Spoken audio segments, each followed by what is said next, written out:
My husband smashed cake into my face at our wedding, knowing full well that the last person who did that gave me a scar on my forehead. He did it to impress my mother, the same mother who gave me that scar. So I left my own wedding in an Uber, wearing a frosting-covered dress filed for an annulment, and then his sister decided to tell me he'd been cheating on me for 6 months. Every single person I trusted showed me who they really were in the span of about 12 hours. I'm 27, my now ex-husband is Marcus, he's 29. My mother is Diane, and she's the reason I have a boundary about cake in the first place. Tanya is Marcus's sister, who apparently knew about the cheating the entire time. And Jess is my best friend, basically the only person I have left. Let me tell you about the scar first, because that's where everything starts. I was turning 17. Diane had promised times she wouldn't do the cake thing. Every year since I was maybe 8, it was her favorite party trick. Grab the back of my head, slam my face into whatever cake was in front of me and laugh, while I came up sputtering with frosting in my eyelashes. The whole family thought it was hilarious. Aunts, uncles, cousins, everyone howling while I stood there with buttercream in my nostrils trying to smile so nobody would call me dramatic. But 17 was supposed to be different. I'd begged her the night before. Actually begged sitting on the edge of her bed while she scrolled through her phone. Please, Mom, not this year. I just want to blow out the candles like a normal person. She looked at me over her reading glasses. You're so sensitive. Fine, I won't touch your precious cake. The cake was from a bakery. 3 tiers because Diane liked to perform generosity in public. It had these decorative sugar flowers on top with wire stem stiff little metal pieces that held the petals in place. I remember thinking it was the most beautiful cake I'd ever had. I leaned in to blow out the candles. I felt her hand on the back of my skull before I even finished my wish. She drove my face straight down into the top tier. One of those wire stems caught me right above my left eyebrow and dragged a 2-inch gash across my forehead. I came up bleeding into the frosting, and for about 3 seconds the room was dead silent. Then Diane started laughing. Oh, stop it, it's barely a scratch. My aunt handed me a paper towel. Not a clean cloth, not ice, a paper towel. And the party continued. I got 4 stitches at urgent care. Diane told the nurse I'd tripped. I sat there watching her lie with dried frosting still crusted in my hair, and I thought, times, when I leave this house, I'm never letting anyone do that to me again. Asterisk. The scar faded but never disappeared. It sits just above my eyebrow, slightly raised, slightly lighter than the rest of my skin. I touch it sometimes without thinking, a little ridge that reminds me what promises from that woman are worth. I told Marcus about it on our 3rd date. We were watching videos on his phone, stupid stuff, memes, fail compilations, and one of those wedding cake smash videos came up. Bride gets a fistful of frosting shoved into her face, groom doubles over, laughing comments full of crying, laughing emojis. Marcus thought it was hilarious. I didn't laugh. He noticed. And I told him everything. Diane, the wire stem, the stitches, the paper towel. I showed him the scar. He ran his thumb over it and said, "That's messed up. I'd never do that to you." Then maybe a year later, another cake smash video. He showed it to me grinning, and I felt my stomach drop. Marcus, I need you to hear me. If you ever smash cake in my face, ever, I will leave you. I don't care if it's our wedding. I don't care if everyone's watching. I will walk out, and I will not come back. He put his hands up. Babe, relax. I should have listened to the Times relax, asterisk. Jess told me later she always flinched when he said that word to me. That's what people say when they want you to shrink, she said. But I didn't hear it then. I heard safety. I heard a man who was nothing like my mother. The wedding was exactly what I'd spent my whole life wanting. I planned every detail, like I was building a house I'd actually get to live in. Ivory linens. Candlelight. A string quartet during the ceremony, because I dreamed about that since I was 15.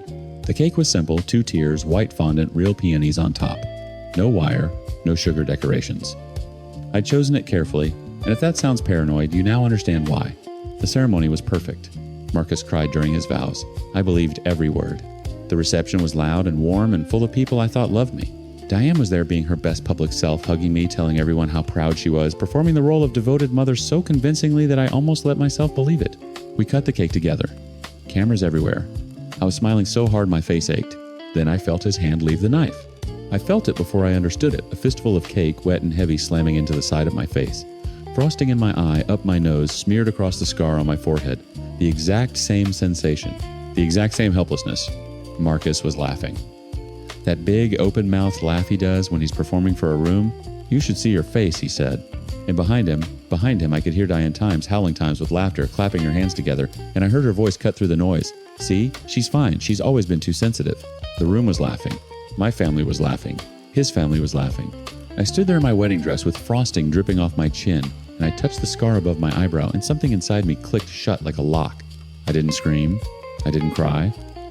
I set down my champagne glass, picked up my phone from the head table, and opened the Uber app. My hands were shaking so badly, it took 3 tries to type the address. Jess found me outside. What are you doing? Leaving. Okay, she said. No argument. No times are you sure, asterisk. Just. Okay, I'll get your bag from the hotel room. Call me when you're somewhere safe. The Uber driver looked at me in his rearview mirror, poofy white dress, mascara, running frosting smeared across my bodice, and to his credit, he said absolutely nothing. He just drove. My phone started buzzing before we hit the highway. Marcus. Diane. Numbers I didn't recognize. I turned it face down on the seat and watched the venue shrink in the side mirror. I didn't pick up the phone until the next morning. And that's when I found out the cake wasn't even the worst part. I picked up the phone at 6:47 a.m., still in my wedding dress. I'd fallen asleep on Jess's couch without changing because taking it off felt like admitting the day had actually happened. The bodice was stiff with dried frosting. It crackled when I sat up. 32 missed calls. 14 texts from Marcus escalating from confused to angry to something that was supposed to sound like concern but read like a man upset his audience had noticed the bride disappearing. I called him back. I don't know why. Maybe some part of me was still waiting for the apology that would make it make sense. He picked up on the first ring. Finally. Do you have any idea how embarrassing that was? You just times left, asterisk. In front of everyone. My mom was, you smashed cake in my face. It was a times joke, times babe. Everyone does it at weddings. You completely overreacted and made me look, you knew. I told you what she did to me. I showed you the scar. I told you I would leave. Silence? Then, why should I have to apologize because you can't take a joke?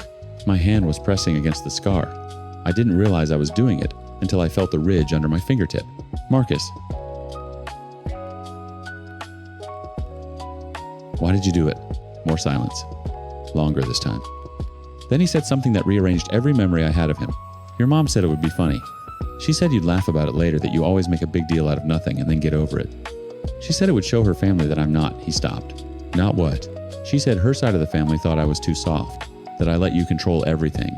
She said if I did the cake thing, it would show them I wasn't whipped. I held the phone away from my ear and stared at it like it was something dead. Then I brought it back. You did it to impress Vase's Diane. I did it because your family already thinks I'm... You chose my mother over me. The woman who times scarred times me. You chose her. You're being. Say times dramatic asterisk.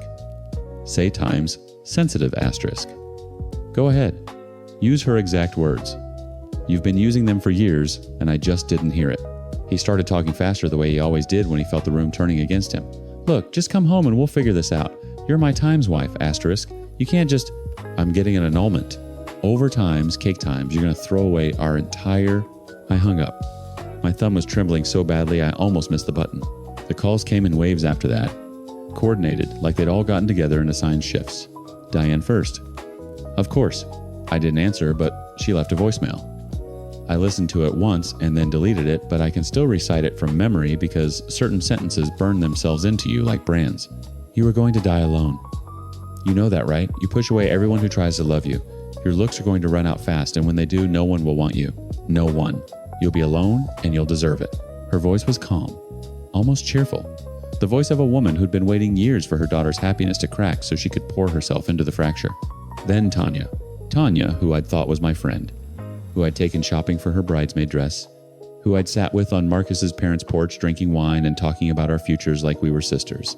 She called me a disgusting bitch. Those were her exact words. Said I was hurting her brother, wasting his time. That she wished he would have broken up with me 2 years ago when he first wanted to. That sentence landed like a slap. Asterisk. 2 years ago when he first wanted to. Asterisk. Then, and I think she did this because she figured the bridge was already burning and she might as well use the gasoline, she told me he'd been cheating on me 6 months with his ex who'd wanted him back. The ex eventually dropped him because he stayed with me, but for 6 months he'd been sleeping with someone else while I was picking out peonies for our wedding cake. Tanya knew. The whole time. She knew, and she sat across from me at brunch and complimented my engagement ring and never said a word. I guess she put everything out on the table since I was leaving anyway. I blocked them in order. Marcus first. Then Diane, then Tanya, then aunts, uncles, cousins, everyone who'd laughed while frosting dripped off my chin. Everyone who'd laughed when I was 17 Everyone who'd handed me a paper towel instead of protecting me. My contact list got very short very fast. Jess came home that afternoon with a bag of my clothes she'd somehow retrieved from the hotel room. She set it by the couch and sat down next to me. "You okay?" He was cheating on me. She closed her eyes, let out a breath. "I know this isn't the right time to say this. You saw something?" "I saw times, enough asterisk. I didn't have proof. I didn't want to be wrong and lose you." Her voice cracked. "I'm sorry. Don't. You're the only person who doesn't owe me an apology." She said I could stay with her for a few months until I got back on my feet. No timeline, no pressure. I filed for the annulment on Tuesday. The paperwork was surprisingly thin for the demolition of an entire life. I started therapy 3 weeks later. My therapist said something in our second session that I haven't stopped thinking about. "You didn't marry someone different from your mother. You married someone your mother trained you to accept." Marcus never hit me. He never screamed. He just dismissed me gently, warmly, with that easy smile every time I tried to tell him who I was. And I mistook that gentleness for safety, because I'd only ever known the loud version of being ignored. I don't have a triumphant ending. I have a couch in my best friend's apartment and a therapist I see on Thursdays and a contact list with 4 names in it. I have a wedding dress in a garbage bag in Jess's closet that I can't bring myself to throw away or look at. I have a scar above my eyebrow that I touch every morning like a rosary. I have almost no one. But for the first time in my life, every person who's left actually gives a damn whether I'm okay. That's not a happy ending. But it's a clean one. And clean is more than I've ever had.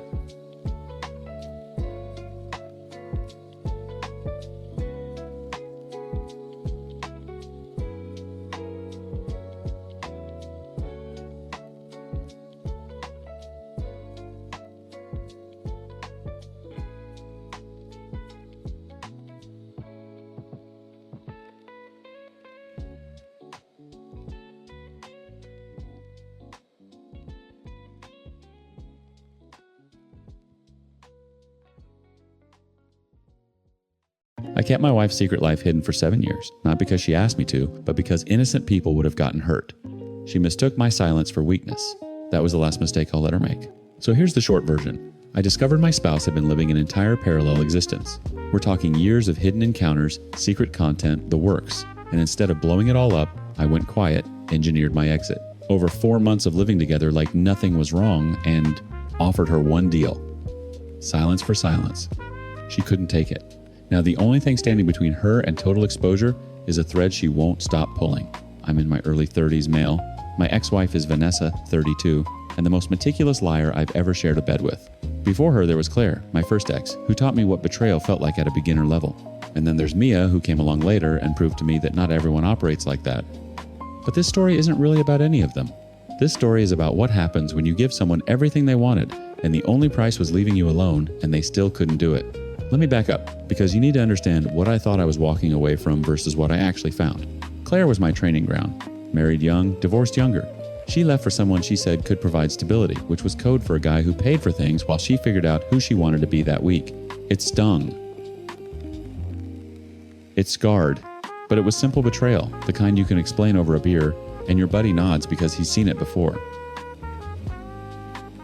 Claire taught me that people leave. That was the whole lesson. Vanessa taught me that some people never leave. They just build a second life and let you fund the first one. We met 2 years after Claire. I was cautious. Vanessa was patient. She had this way of making you feel like the only source of gravity in her universe. Everything orbited you. Date nights were sacred. She remembered details about my childhood I'd mentioned once in passing half asleep. She'd text me during work just to say she was thinking about me, not performatively, not with the desperate frequency of someone overcompensating, just enough. Always exactly enough. We married after 18 months, bought a place together, built routines. I thought I'd figured out the formula, find someone who shows up consistently, who doesn't make you guess, who treats your vulnerability like something worth protecting. Vanessa did all of that.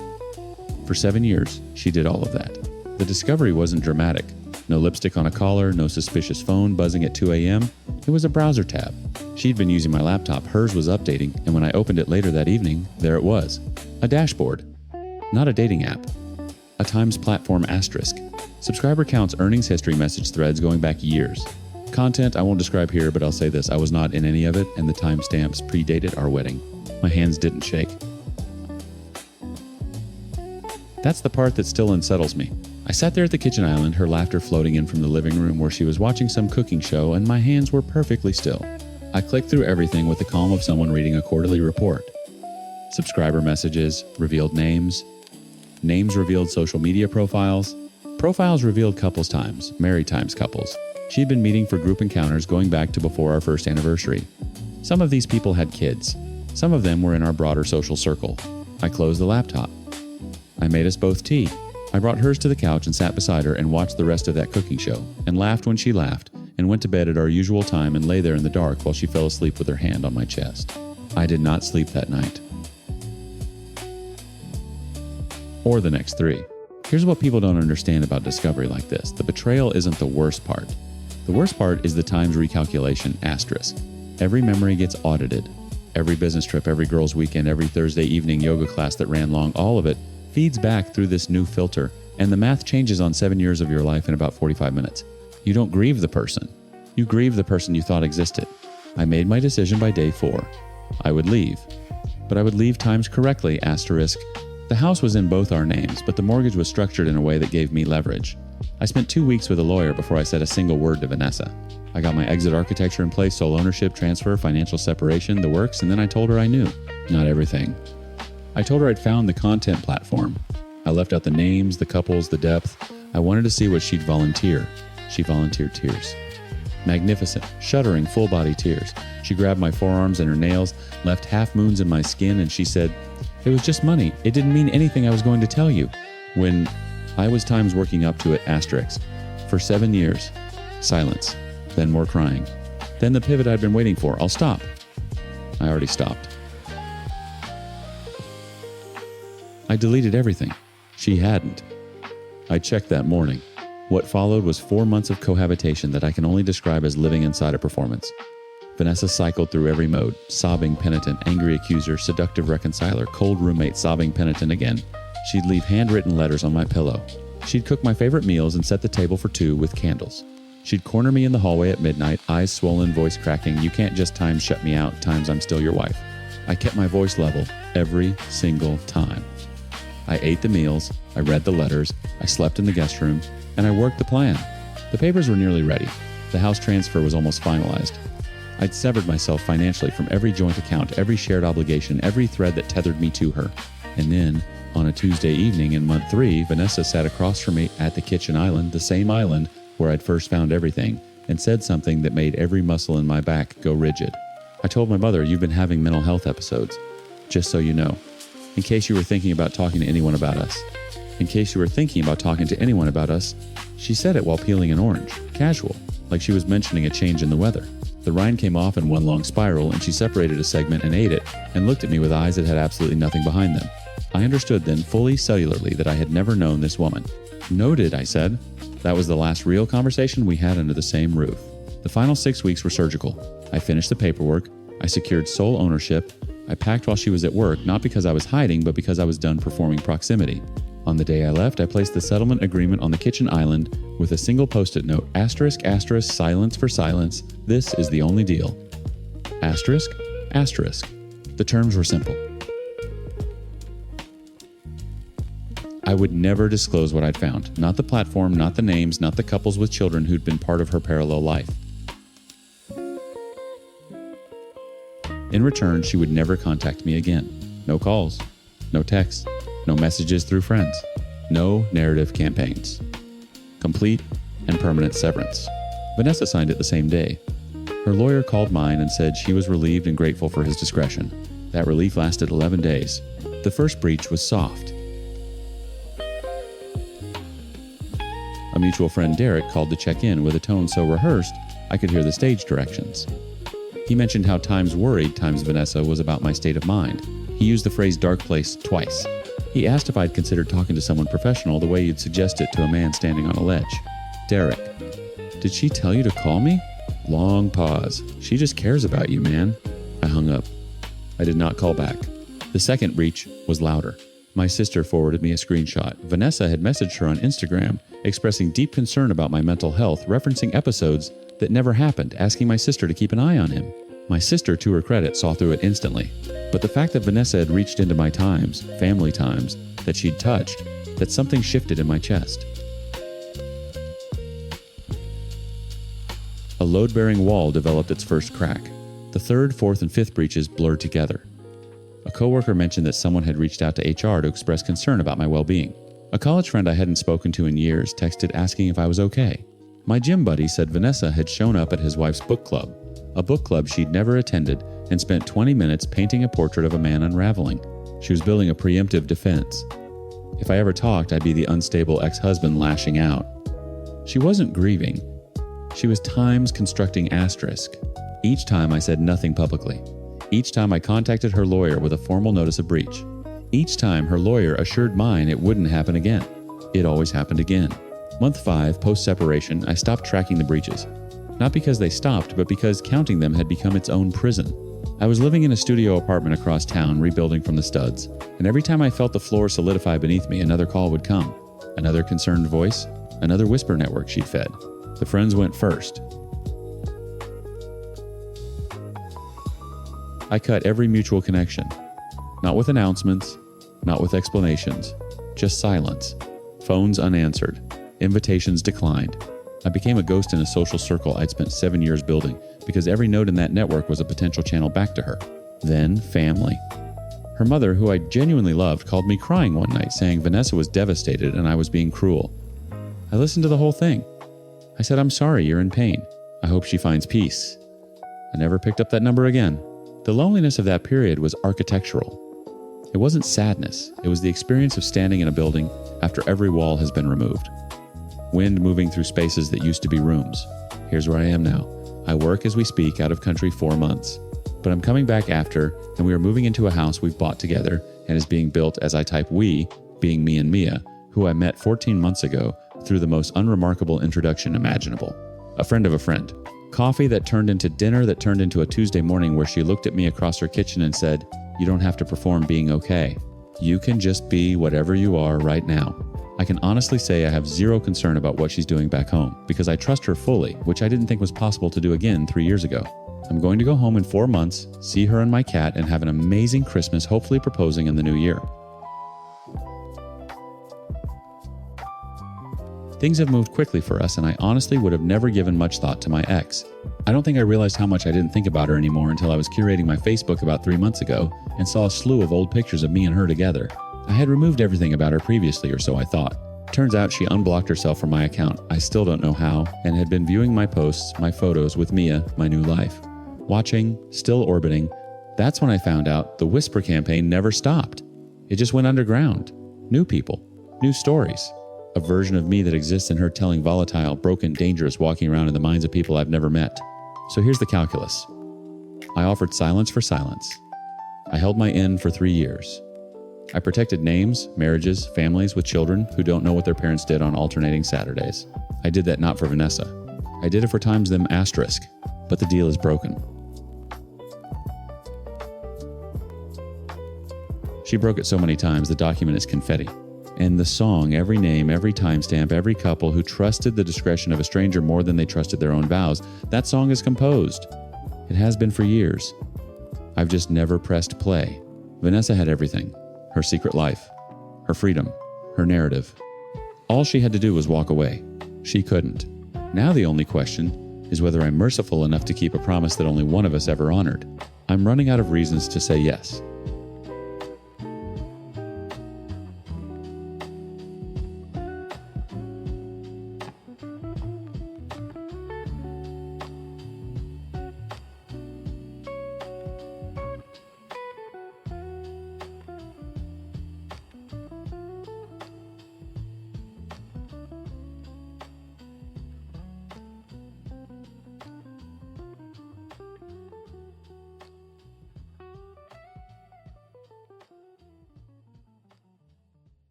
My mother-in-law told me I disgraced her family's genetics by existing. At her husband's birthday party, in front of 40 relatives, while standing in a house I paid for. So here's the situation. My in-laws worship beauty like a religion, and I was their heresy. They lived rent-free in a home I bought, mocked me daily for my appearance, and when I finally asked for basic respect, they chose homelessness over apologizing. Then their golden child daughter dumped them in a care facility, and suddenly the ugly daughter-in-law was the only phone number worth dialing. I'm 31 female and apparently not pretty enough to deserve gratitude. My husband is Lior, 31, the only one in his family who sees people instead of faces. His mother is Vivienne, 61, a woman who weaponized beauty her entire life. His father, Gerald, 65, enabled every cruel word. And his sister Nadine, 34, played the devoted daughter right up until devotion got inconvenient. The thing about marrying into the Ashford family is that nobody warns you. The audition never ends. I met Lior at a hospital fundraiser. I was there because I had organized it. He was there because his company had donated imaging equipment. He asked me to dinner that night, and I said yes, because he looked at me like I was already enough. I didn't know then that his family operated on an entirely different metric. Vivienne had been a catalog model in the 80s, not famous regional. Department store circulars, the occasional magazine spread for a mid-tier jewelry brand. But she'd built an identity around it that calcified into doctrine.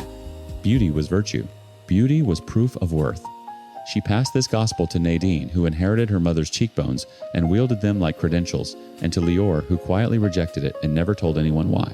The first time I met Vivienne, she held my face between her manicured fingers and turned it side to side like she was inspecting fruit at a market. Interesting bone structure, she said, which I later learned was the most generous thing she'd ever say about me.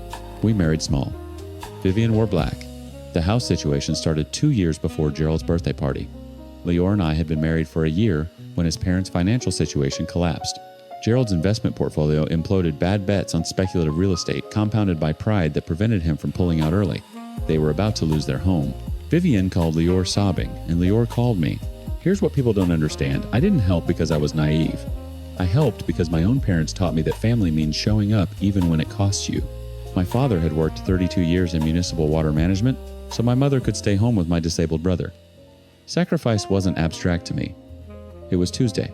I had savings, substantial savings earmarked for my parents' retirement care. I redirected 85% of it toward the EMI on a house in Vivienne and Gerald's neighborhood, a house Lior had been about to sell because he couldn't carry the payments alone. I covered it. We transferred ownership to my name because that was the legal reality of who was paying. And then we moved his parents in, rent-free, no questions asked. For 3 years, I said nothing. Not when Vivienne rearranged the furniture I'd chosen and told guests it was her home. Not when Gerald referred to me as Lior's wife instead of my name at family dinners, as if naming me would make my presence too real. Not when Nadine visited every other Sunday and the three of them would sit in the living room speaking French, a language I don't speak, while I prepared food in the kitchen.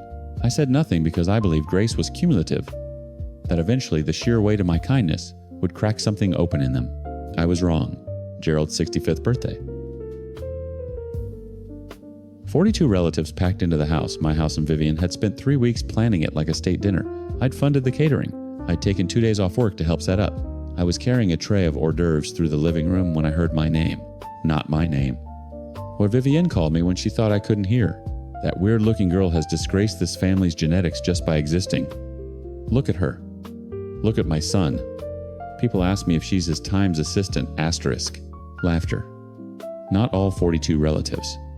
But enough. I stopped walking. The tray trembled in my hands. Vivienne saw me and didn't flinch. She Times straightened, asterisk. Oh, good, you heard. Maybe now you'll understand why I keep asking Lior to reconsider. The room went silent. I set the tray down on the nearest table with a steadiness that surprised even me, and I walked out. Not dramatically. Not crying. I just left. I sat in my car for 40 minutes and stared at the steering wheel until my hands stopped shaking. That night, I told Lior I wanted the house back. He didn't hesitate. Not for 1 second. He called a family meeting the following weekend and laid it out, apologized to my wife, or vacate her property. Gerald intervened first. You don't have to be her puppet for that. You married her, and now she is doing her duty. Don't put her on a pedestal. Lior snapped. His voice cracked with something I'd never heard from him. Not anger exactly, but the sound of a man realizing his father had never once seen him clearly. I times respect times her for everything, and you should also respect her because she has let you live in her house for the last 3 years and never said a word. The silence that followed was surgical. They were shocked to know the house was mine. Lior told them the truth, that he'd been about to sell when I saved it, paid for 85% of the EMI, and that he'd transferred ownership to my name because it was the right thing to do. They didn't apologize. They didn't even blink toward remorse. Lior asked them directly. Apologize to her. Vivienne's lip curled. A times simp, asterisk. My own son, a simp. It was her duty to help her husband at bad times. That's what wives do. That's not charity, that's obligation. Gerald nodded. Nadine on speakerphone said nothing, which was its own kind of vote. Then leave, Lior said quietly. And they did. Vivienne packed 3 suitcases, Gerald loaded them into Nadine's car, and they drove away from a house they didn't own toward a daughter whose devotion had an expiration date they couldn't yet read. 2 weeks of silence followed. Then, at 2 a.m. on a Tuesday, I woke to the sound of shattering glass. The front window of the living room.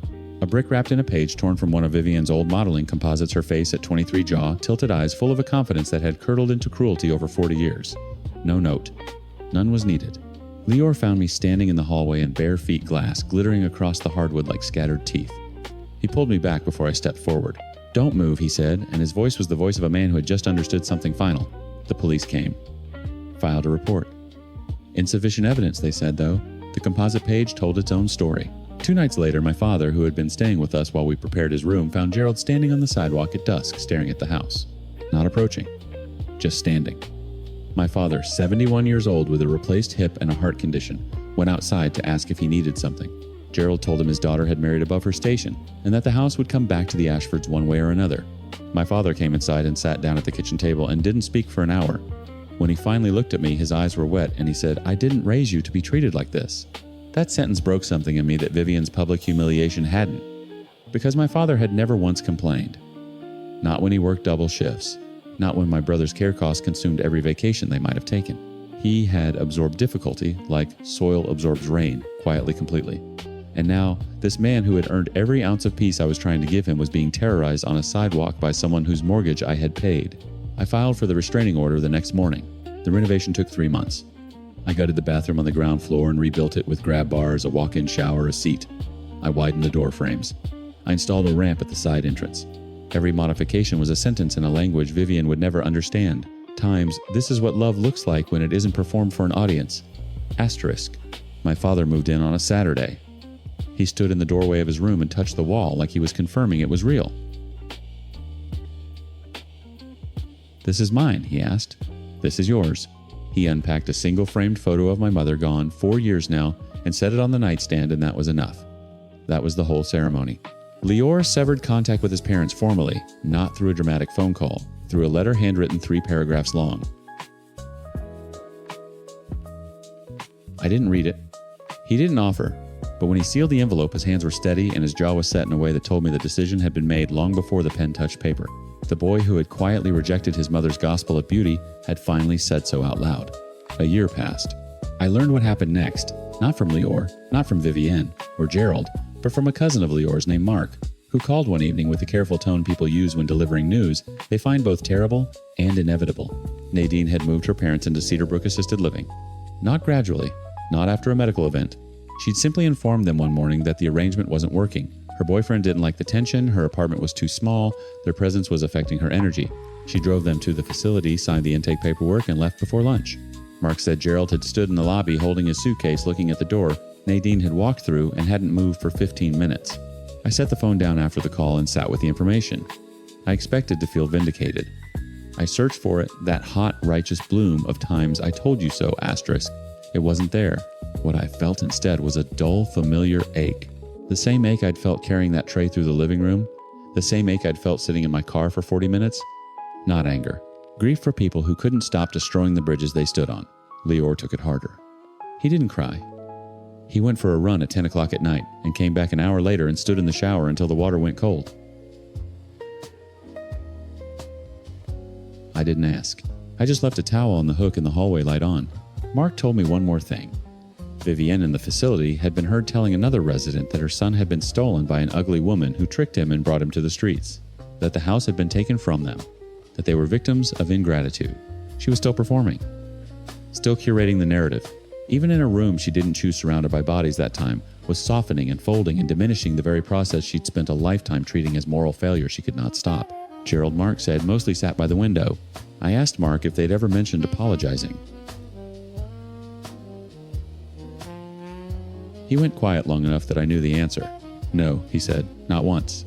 I thanked him and hung up. That night I checked on my father.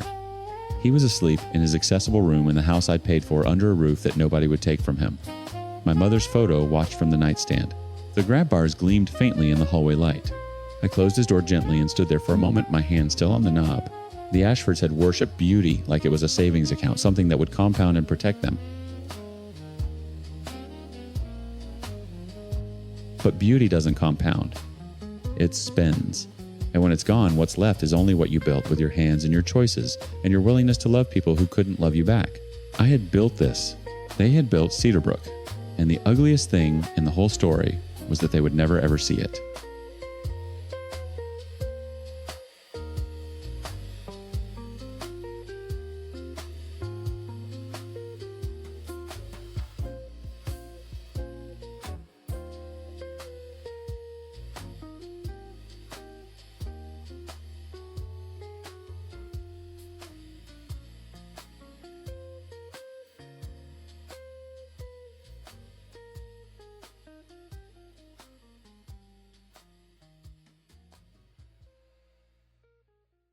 My wife spent over 40 hours crocheting a beautiful handmade shawl for the woman marrying the brother who made her childhood a living hell. The moment that shawl was in their hands, they uninvited her from the wedding. So I walked back into that office and took it right off his desk. My wife Lena was asked by her own mother to make this gift for her older brother George's fiancée Diane. They used Lena for her talent, then discarded her like she was nothing, and when I took the shawl back, the entire family turned on us. But they weren't expecting her brother Michael to pick a side too, and they definitely weren't expecting what happened at that reception. So here's the cast. I'm a guy in my late 30s. My wife is Lena. Her older brother is George. His new wife is Diane. Their mother is Vivian. And then there's Michael, Lena's other brother, and his wife Sarah, the only two people in that family who ever actually saw Lena. To understand what happened, you need to understand what Lena's childhood looked like. Because this wasn't a one-time slight. This was a pattern so deeply grooved into her family's behavior that they didn't even see it as cruelty anymore. They saw it as normal. When George graduated from uni, Lena was left at home.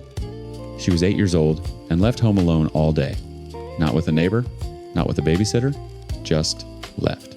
The whole family, Vivian, George, grandparents, aunts, uncles, they all went to the ceremony, the dinner, the celebration, and Lena sat in an empty house watching cartoons until it got dark and she got scared enough to lock the front door herself. Christmas was spent mostly in her bedroom because her grandmother didn't want Lena around as her presence would just upset George. I need you to read that again. A child was told her presence times was upsetting. Not her behavior, not something she did. Her existence in her room was treated as a provocation. So she'd sit upstairs with whatever book she could find while the rest of them opened presents and ate together downstairs until she was 14. Then she would sneak out and spend it with me and my family. That's how I met Lena. She was the girl from 2 streets over who showed up at our door on Christmas Day in a coat that was too thin, holding a tin of biscuits she'd made herself, asking my mom if she could watch telly with us. My mom didn't ask questions that first year. She just pulled up a chair. Lena was just left out of everything. Her dad used to work away from home a lot, so he had no idea what was going on. He just assumed Lena liked being on her own, that she was the quiet type, the independent one. That's the story, Vivian told him. And by the time he figured out the truth years later, after a breakdown Lena had at 19, the damage was architectural. It was load-bearing. You couldn't remove it without the whole thing coming down. George was the golden child. George got the attention, the investment, the protection, and Lena got what was left, which was usually nothing. So when Vivian called 3 months ago and asked Lena to crochet a shawl for Diane, George's fiancé, I watched my wife's face do something I've seen 100 times. This flicker. Hope, then suppression of hope, then a careful neutral expression she's perfected over 37 years of practice. Mom wants me to make something for the wedding, she said, and her voice was light in the way that means it isn't. I didn't say what I wanted to say. I said, "Do you want to?" She said yes. Of course she said yes. She picked out yarn herself. Drove to 3 different shops to find the exact shade of ivory that would match Diane's dress. She watched tutorials for a stitch pattern she'd never tried before, something intricate with a scalloped edge that made her hands cramp after 20 minutes. She worked on it every evening for weeks. I'd come downstairs at midnight and find her on the sofa with her reading glasses on, counting stitches under her breath, and I'd bring her tea and sit with her because I didn't know what else to do. 40 hours. That's what she put into it. 40 hours of her life poured into a gift for a woman she'd met twice, marrying a man who once locked her in a garden shed for 4 hours because she touched his PlayStation controller. The plan was simple. George and I work at the same company, different teams, but same building. Lena didn't want to see him, so Vivian arranged for me to hand the shawl to George at work. Fine, I could do that. I could be civil for 90 seconds. That Monday morning, I found George in the break room. I handed him the bag. Inside was the shawl wrapped in tissue paper with a handwritten card from Lena that said, "Times, wishing you both a beautiful day. With love, Lena." Asterisk. George looked in the bag, nodded, and said, "Tell her thanks." Not Times, thank Lena. Asterisk. Not Times, that's really kind of her. Asterisk. Just Times, tell her thanks. Asterisk. Like I was a courier. I went back to my desk. I did my work. I ate lunch. Normal Monday. Then at 1:30, my phone rang. Lena's voice was doing that thing again. Light in the way, that means it isn't. Diane just called. She said they've had to cut the guest list because of space at the venue, so we're not invited anymore. My hand tightened around the phone. She said she's really sorry and she hopes I understand. I could hear Lena breathing. Controlled. Measured. The breathing of someone who has practiced not crying in front of people since she was old enough to understand that her tears made things worse. When did she call? I asked. About 20 minutes ago. 20 minutes. The shawl had been in George's hands for 5 hours. They waited just long enough to make sure they had it, and then they made the call. I sat at my desk and I felt something settle in my chest. Not anger, not yet. Clarity. Cold, absolute clarity. They never wanted Lena at that wedding. They wanted the shawl. They wanted 40 hours of her hands and her heart and her desperate hope that maybe this time would be different, and then they wanted her gone. I told Lena I loved her. I told her I'd be home soon. Then I stood up, walked down the corridor to George's department, and looked at his desk. Empty chair. He'd already left for the day. But sitting right there on the corner of his desk, still in the bag, tissue paper spilling out, was the shawl. I stood there for maybe 10 seconds. A colleague glanced up. I didn't care. I picked up the bag, pulled a sticky note from George's own dispenser, and wrote 4 words times, "You don't deserve this," asterisk. I stuck it to his monitor, walked out of the building, and drove home with my wife's shawl on the passenger seat. By the time I pulled into our driveway, the family group chat had already detonated. The group chat was already 40 messages deep by the time I walked through the front door. Lena was sitting at the kitchen table with her phone face down, both hands wrapped around a mug she wasn't drinking from. She looked up when I came in and her eyes went straight to the bag in my hand. "You took it back," she said. "Not a question." I took it back. She pressed her lips together. Her chin did that trembling thing she hates, the one she's been fighting since she was small enough to be sent to her room for having feelings. Then she nodded, once stood up and put her arms around me, and I held my wife in our kitchen while her phone buzzed against the table like something alive and furious. I picked it up. She let me. Vivian had written times that shawl was a gift. You don't give something and take it back. That's not how family works. Asterisk. George times Lena needs to grow up. This is embarrassing. Asterisk. Diane times. I can't believe this is happening 2 weeks before our wedding. We tried to be kind about the guest list, and this is what we get. Asterisk. Then Vivian again times. And I don't want the children thinking this behavior is acceptable. Maybe they should stay with us that weekend so they're not around all this negativity. Asterisk. My jaw locked. She was reaching for our kids now, using them as leverage the way she'd always used, proximity as a weapon, granting it, withholding it, dangling it, like something Lena had to earn. I started typing. Asterisk. This is Lena's husband. Lena didn't take the shawl. I did. She doesn't know I'm writing this, and she'd probably tell me to stop, because that's who she is. Someone who has spent her entire life being gracious to people who don't deserve it. The shawl took her 40 hours. She drove to 3 shops to match the color. She stayed up until midnight every night for weeks. And the morning I handed it over, you waited 5 hours to uninvite her. You got what you wanted and you threw her away. Again. So yes, I took it back. And no, you're not having our children for the weekend. Or any weekend. Asterisk. I put the phone down. Lena was reading over my shoulder. She didn't stop me. The chat went quiet for 11 minutes. I counted. Then Michael. Asterisk. He's right. Asterisk. 2 words. And then times I've watched this my whole life and I've said nothing and I'm done saying nothing. George, you know exactly what you did. Mom, you know exactly what you've always done. Sarah and I won't be at the wedding. Asterisk.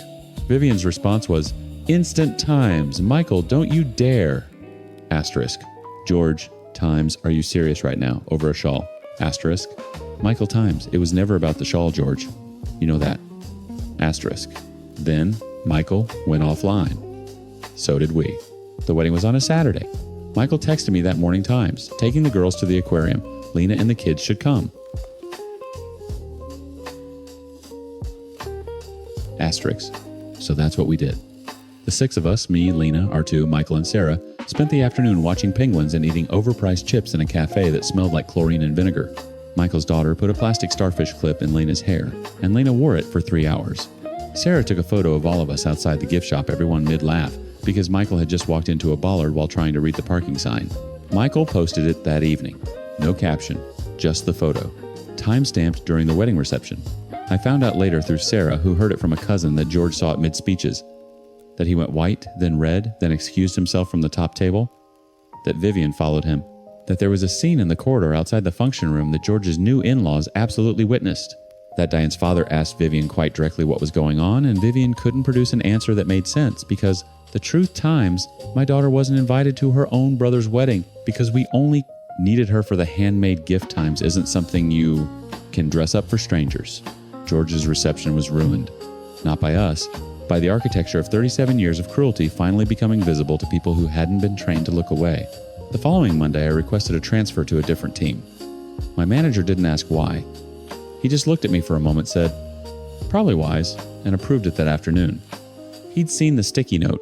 He'd heard enough.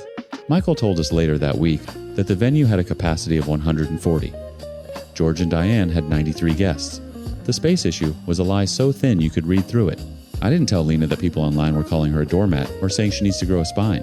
Those people clearly haven't had their spirit completely broken by the people who are meant to love them unconditionally. They haven't been 8 years old, left home alone all day while the whole family celebrates without them. They haven't spent Christmas in their bedroom because their grandmother decided their existence was a provocation. Lena apologized to me. That's the part that still sits in my chest like a stone. She apologized for times being upset, asterisk. She thanked me for taking the shawl back. She said, "I'm sorry, this is all so messy." I told her she had nothing to apologize for. I told her she never had. We went no contact with George, Diane, and Vivian. Changed the locks because Vivian has a key. Blocked numbers. The silence has been strange and clean like the air after a storm pulls through. The shawl is still here. Lena soaked it in indigo dye last weekend, turned it from ivory to this deep, rich blue that makes it look like something entirely new. She's planning to wear it to Christmas at Michael and Sarah's. She had previously suggested that I could wear it too to work when George is back. She was laughing when she said it, actually laughing. I'm going to bring up therapy soon. Not yet. The dust is still settling and she's sleeping through the night for the first time in weeks and I don't want to push. But soon. For 37 years, Lena's family treated her like she was optional. Like she was someone who existed in the margins of their lives, useful when she could produce something invisible when she couldn't. She's not invisible anymore. Not to Michael. Not to Sarah. Not to our kids who will never sit in a bedroom alone on Christmas Day wondering what they did wrong. And not to me. Never to me.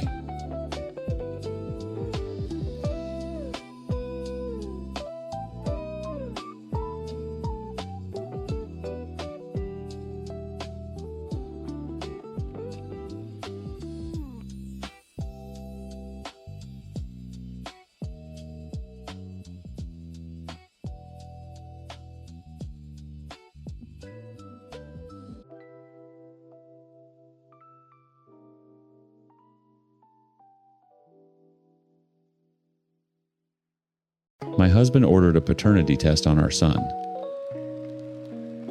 Not because he had doubts, because his mommy told him to. And that right there is the sentence that ended my marriage. So here's the short version. My mother-in-law spent 2 years implying my toddler wasn't her son's kid. Instead of shutting it down, my husband ordered the test to keep the peace. The results confirmed what everyone with eyes already knew. But by the time they came back, I'd already filed for divorce, found an apartment, and invited the whole family over for one last dinner they'll never forget. I'm 32. My soon-to-be ex-husband is Marcus. Our son is 2, I call him my little gremlin, and he's the only man in this story worth fighting for. Then there's Diane, my mother-in-law, the woman who turned suspicion into a sport. And Gerald, my father-in-law, who I'm pretty sure hasn't spoken a full sentence since 2019. Let me tell you about the slow death of a marriage because it didn't start with a paternity test. It started with a casserole dish. 3 weeks after our wedding, Diane showed up unannounced with a tuna casserole and a suggestion that I might want to learn Marcus's favorites before he starts eating elsewhere. She said it with a smile. She said everything with a smile. That's the thing about Diane. She never raised her voice, never cursed, never did anything that would look bad if you described it to someone else. She just eroded you, like water on limestone. Drip, drip, drip. And one day you look down and there's a canyon where your self-respect used to be. Marcus's response that night, "She's just trying to help, babe. She doesn't mean anything by it." That became the refrain of my marriage. She doesn't mean anything by it. She's just old-fashioned. She's just protective. She's just worried. She's just being a mom. You know what? I was just being his wife. When I got pregnant, I made the mistake of thinking it would bring us closer. It did, just not me and Marcus. Him and Diane. She was at every appointment she could weasel her way into. She had opinions about my diet, my exercise, my decision to keep working until month 8. When I said I wanted my own mother in the delivery room, Diane didn't speak to Marcus for 11 days. 11. He counted. And on day 12, he asked me gently, carefully, like he was defusing a bomb, if maybe both mothers could be there. I said fine. Because I was still saying fine back then. My gremlin came out looking exactly like Marcus. Same nose, same ridiculous ears, same dimple on the left cheek that makes you forgive them for everything. I remember Diane holding him in the hospital, studying his face like she was running forensic analysis and saying, well, he's got your complexion. She said it to me. Not to Marcus, to me. My son is lighter skinned than Marcus. That's it. That's the whole conspiracy. My son inherited more of my coloring, and Diane decided that was evidence of something. The comments started small. Who does he look like on your side? Are those your brother's eyes? Funny how genetics work, isn't it? Always in front of other people. Always light enough to sound like small talk if you weren't paying attention. But I was paying attention. The first time I told Marcus, it bothered me. He rubbed my shoulders and said she was just an excited grandmother trying to see family resemblance. The 5th time, he sighed and said he'd talk to her. The 10th time, he snapped and told me I was being sensitive. By the 20th time, I'd stopped counting and started something worse. I'd stopped caring what he thought about it. There's a moment in every dying marriage that you can point to later and say, that's when I knew. Mine happened on a Tuesday. The gremlin was 18 months old. We were at Diane and Gerald's house for dinner.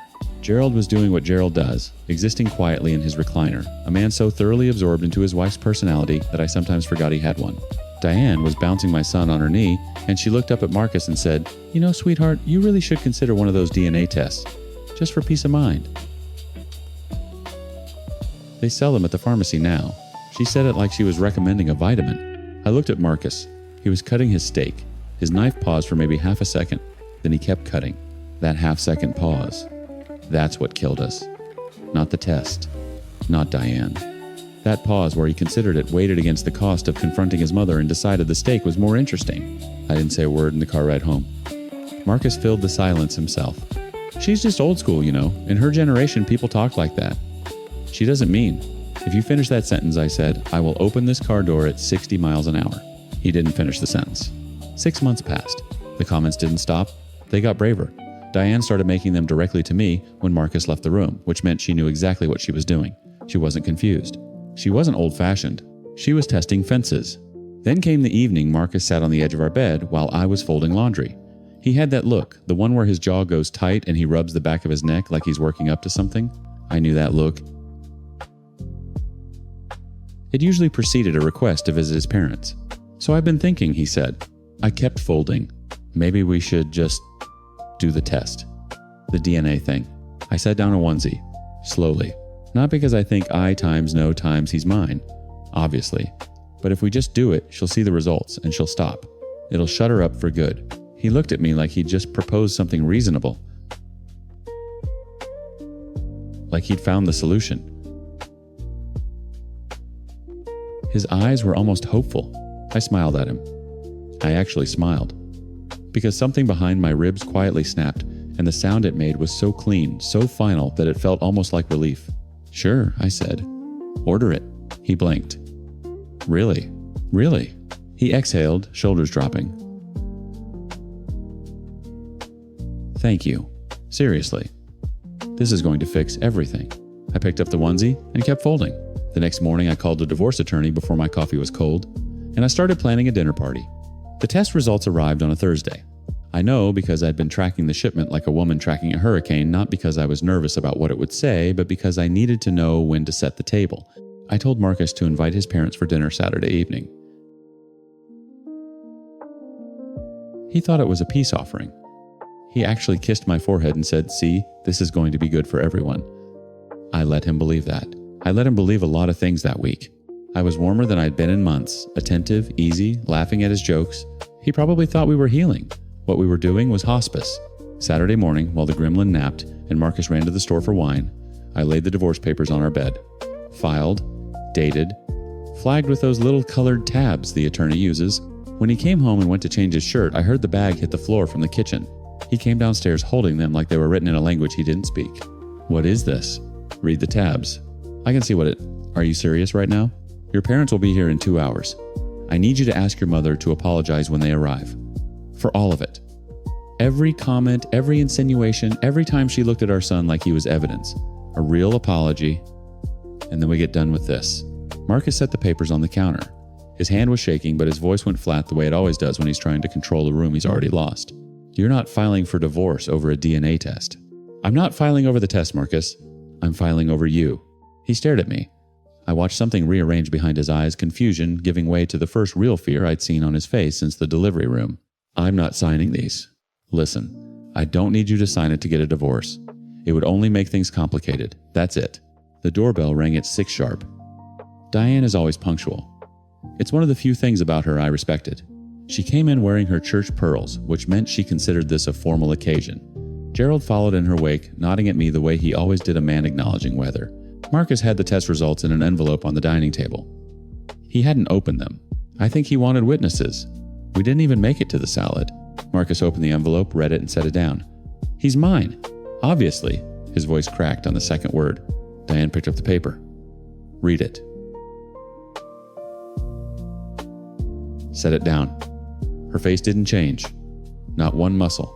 And that's when I understood something I should have understood years ago. She had never actually believed the baby wasn't his. The accusation was never about DNA. It was about territory. It was about making sure I knew that in this family she outranked me. Marcus turned to her. Mom. You owe her an apology. Diane straightened her pearls. For what? For all of it. The comments, the suggestions. You made her feel, I have nothing to apologize for. Her voice was Sunday sermon steady. I wouldn't apologize for having suspicions. I didn't accuse her of anything. She looked at me then. Directly. The way she always looked at me when Marcus left the room, except this time she didn't bother waiting for him to leave. And you can leave if you want to. So that's that. Gerald steadied his hands. Marcus opened his mouth, closed it, opened it again. The gremlin babbled from his high chair, smacking a spoon against the tray, the only person in the room who didn't understand what was collapsing. I stood up, calmly, picked up my son, went upstairs and started packing a bag. I could hear them below. Marcus's voice rising for the first time in his life, not at me, not for me, but because the floor had finally dropped out and he was grabbing at whatever was closest. He eventually told his parents he'll be coming over from time to check up on them. He is their only child. And not to bother coming over anymore until she apologizes. She wasn't amused. She told me, called it up the stairs because Diana's always had excellent projection that I'm taking her son away and that some female prostitute would replace me and raise my child. She used the word times, prostitute times, like she was ordering from a menu. I zipped the bag. I left that night because I wasn't going to get an apology. And Marcus didn't seem to understand that him reinforcing for years that it's okay for her to meddle is why I wanted a divorce in the first place. The test was just the last strip. The canyon was already there. It took Marcus 9 days to call about couples counseling. Not because he had some revelation about what kind of husband he'd been. Not because he suddenly saw me clearly. He called because he'd spent 9 days in a house without the gremlin's morning babbling, without the weight of a small body falling asleep on his chest, and the silence broke him in a way I never could. I said yes. Not because I believe it'll work, but because I believe in being thorough, and when the gremlin is old enough to ask why, I want to say I tried everything. The counselor asked me in our first session what I wanted from Marcus. Respect, I said. And if he shows you that I thought about it. Really thought about it? Searched every room inside myself for the part that used to love him. The part that said time's fine, time's to everything. The part that folded his laundry while her heart was being autopsied. Then I'll feel it, or I won't. The divorce takes 20 days if I need it to. I'm on day 14. The clock is running, and for the first time in this marriage, I'm the one deciding what happens when it stops.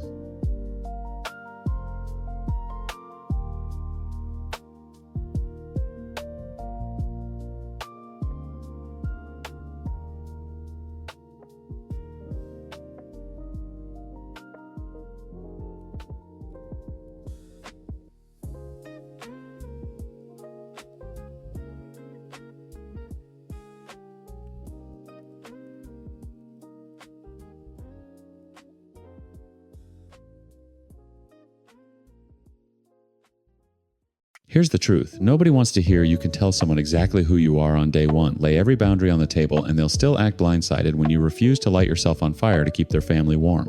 I told my husband I never wanted children. He said he understood. Turns out he was just waiting for the right moment to pretend that conversation never happened.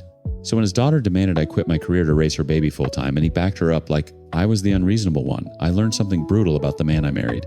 I'm a 38-year-old woman with no kids by choice. My husband is Sam, 47, a devoted father whose devotion has no off switch.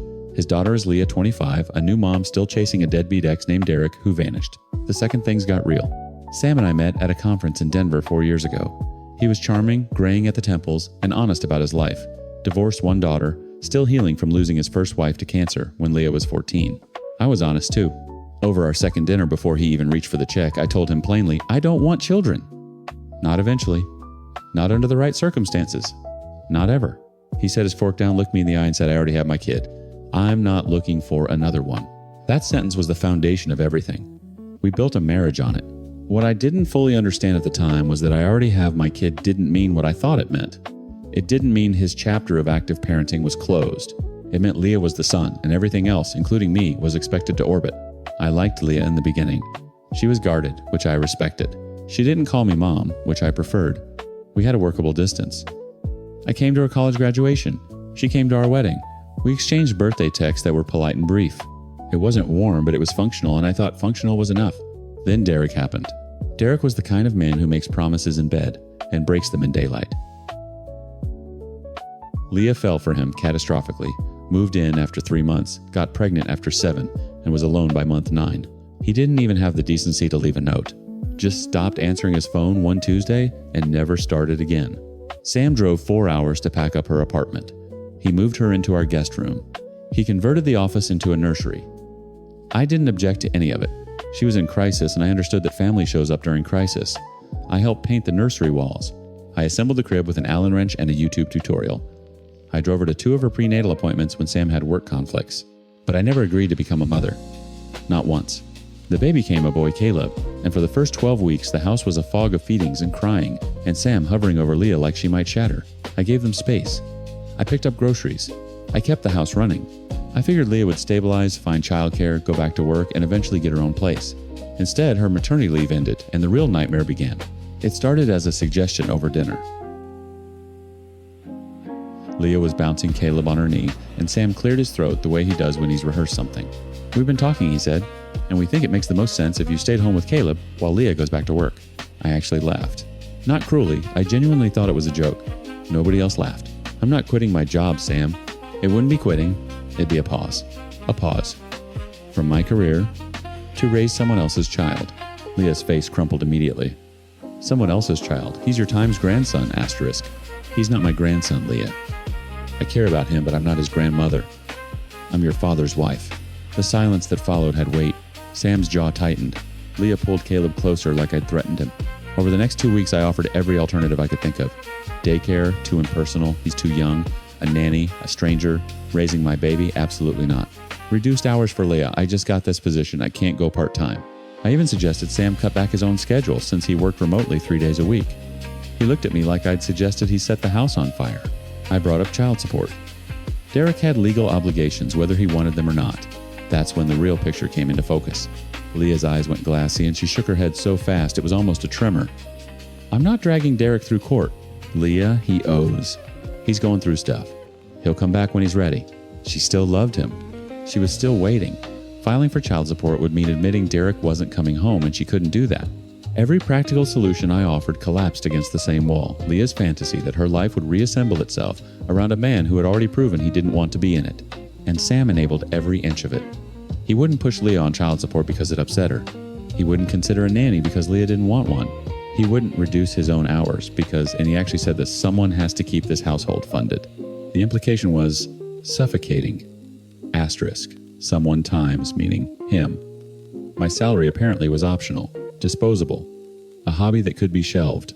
Then came the night Leah played her ace. We were arguing in the kitchen, Sam and I voices low but sharp, when Leah appeared in the doorway holding Caleb against her shoulder.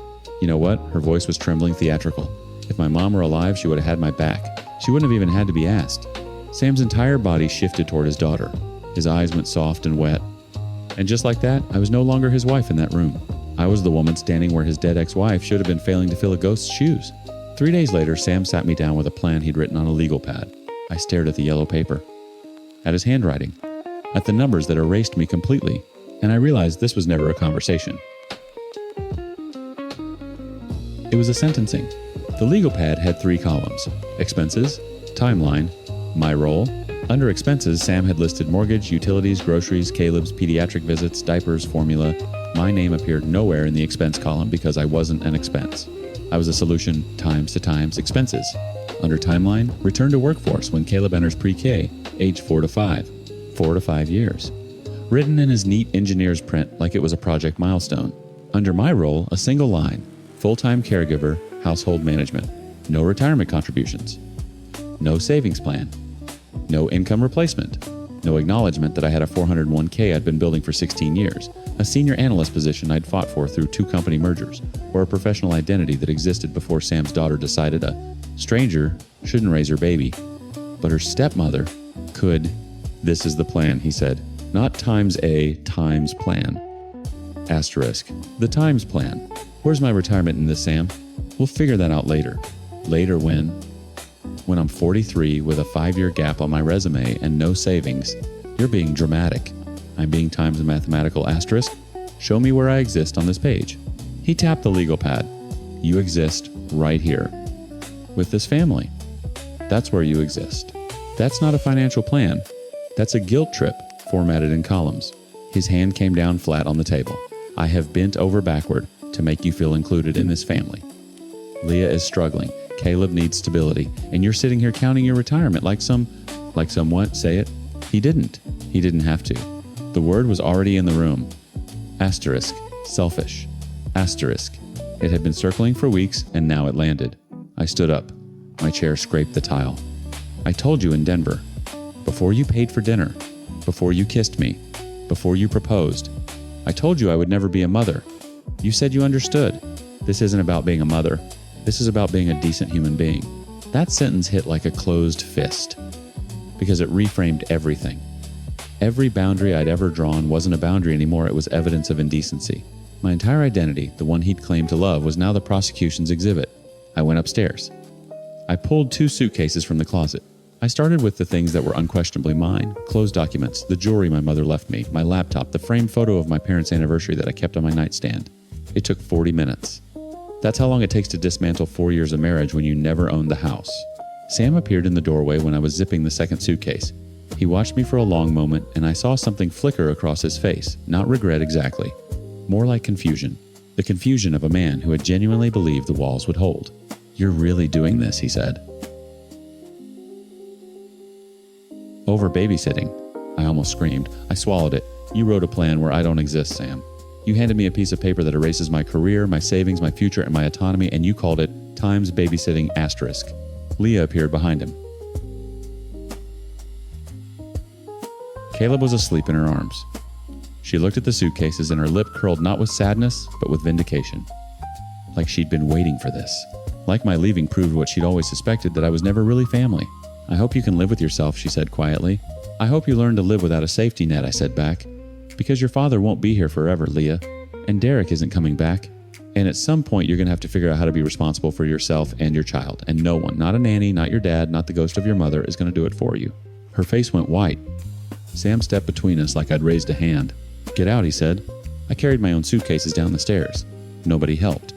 I loaded my car in the dark. The porch light didn't come on. I drove to a hotel off the interstate and sat on the edge of a bed that smelled like industrial detergent.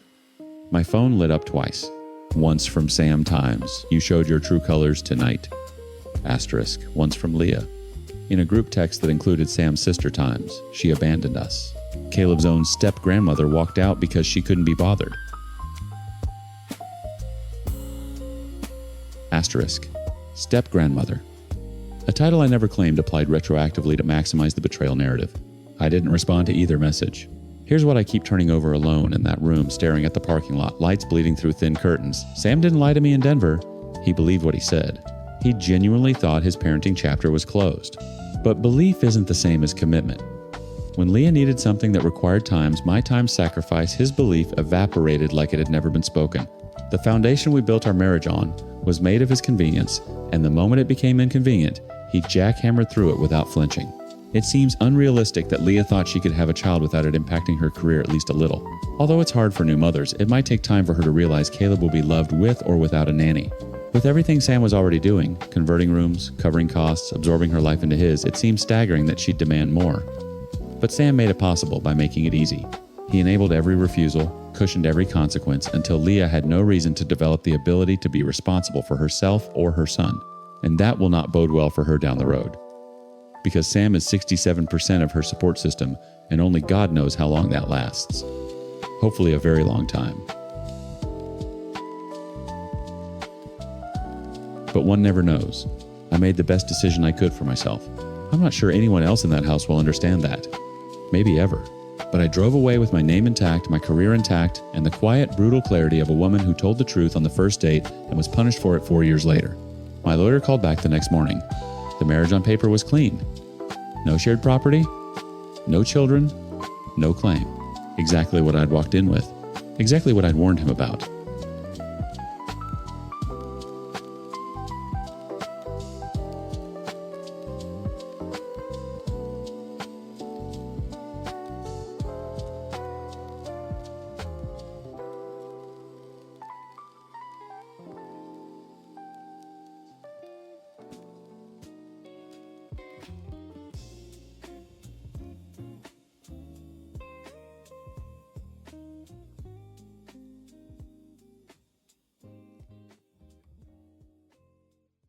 Living at home at 22 wasn't my grand plan, but it was a smart one.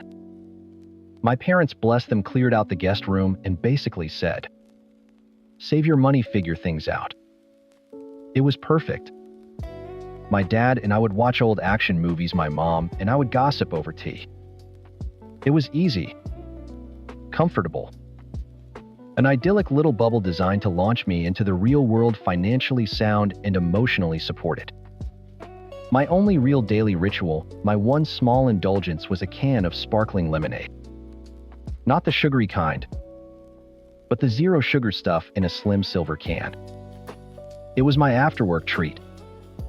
I'd come home from a long restaurant shift, kick off my non-slip shoes and crack one open. The hiss was the sound of my day officially ending. For the first few months, my mom was my chief enabler. She'd see them on sale at the grocery store and grab a case. "Abby got your fizzy lemon water," she'd call out as she unpacked the bags. It was a little thing, but it felt like love. A shorthand for "I was thinking of you."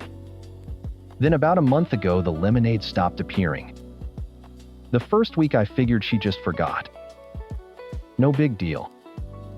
I added it to the shared digital shopping list. The next day, the item was deleted. I put it back. It was deleted again. I found her in the kitchen wiping down an already spotless counter. "Hey Mom, did you see I added the lemonade to the list?" Her shoulders tensed. "Yes. We're not getting those anymore." "Oh. Okay," I said, confused. "Are they too expensive? I can give you cash for them." "It's not about the money, Abigail." She didn't look at me. Her voice was flat, cold. "Okay. So what is it about?" She turned the faucet on, a blast of water filling the silence. "We're just not." The conversation was over.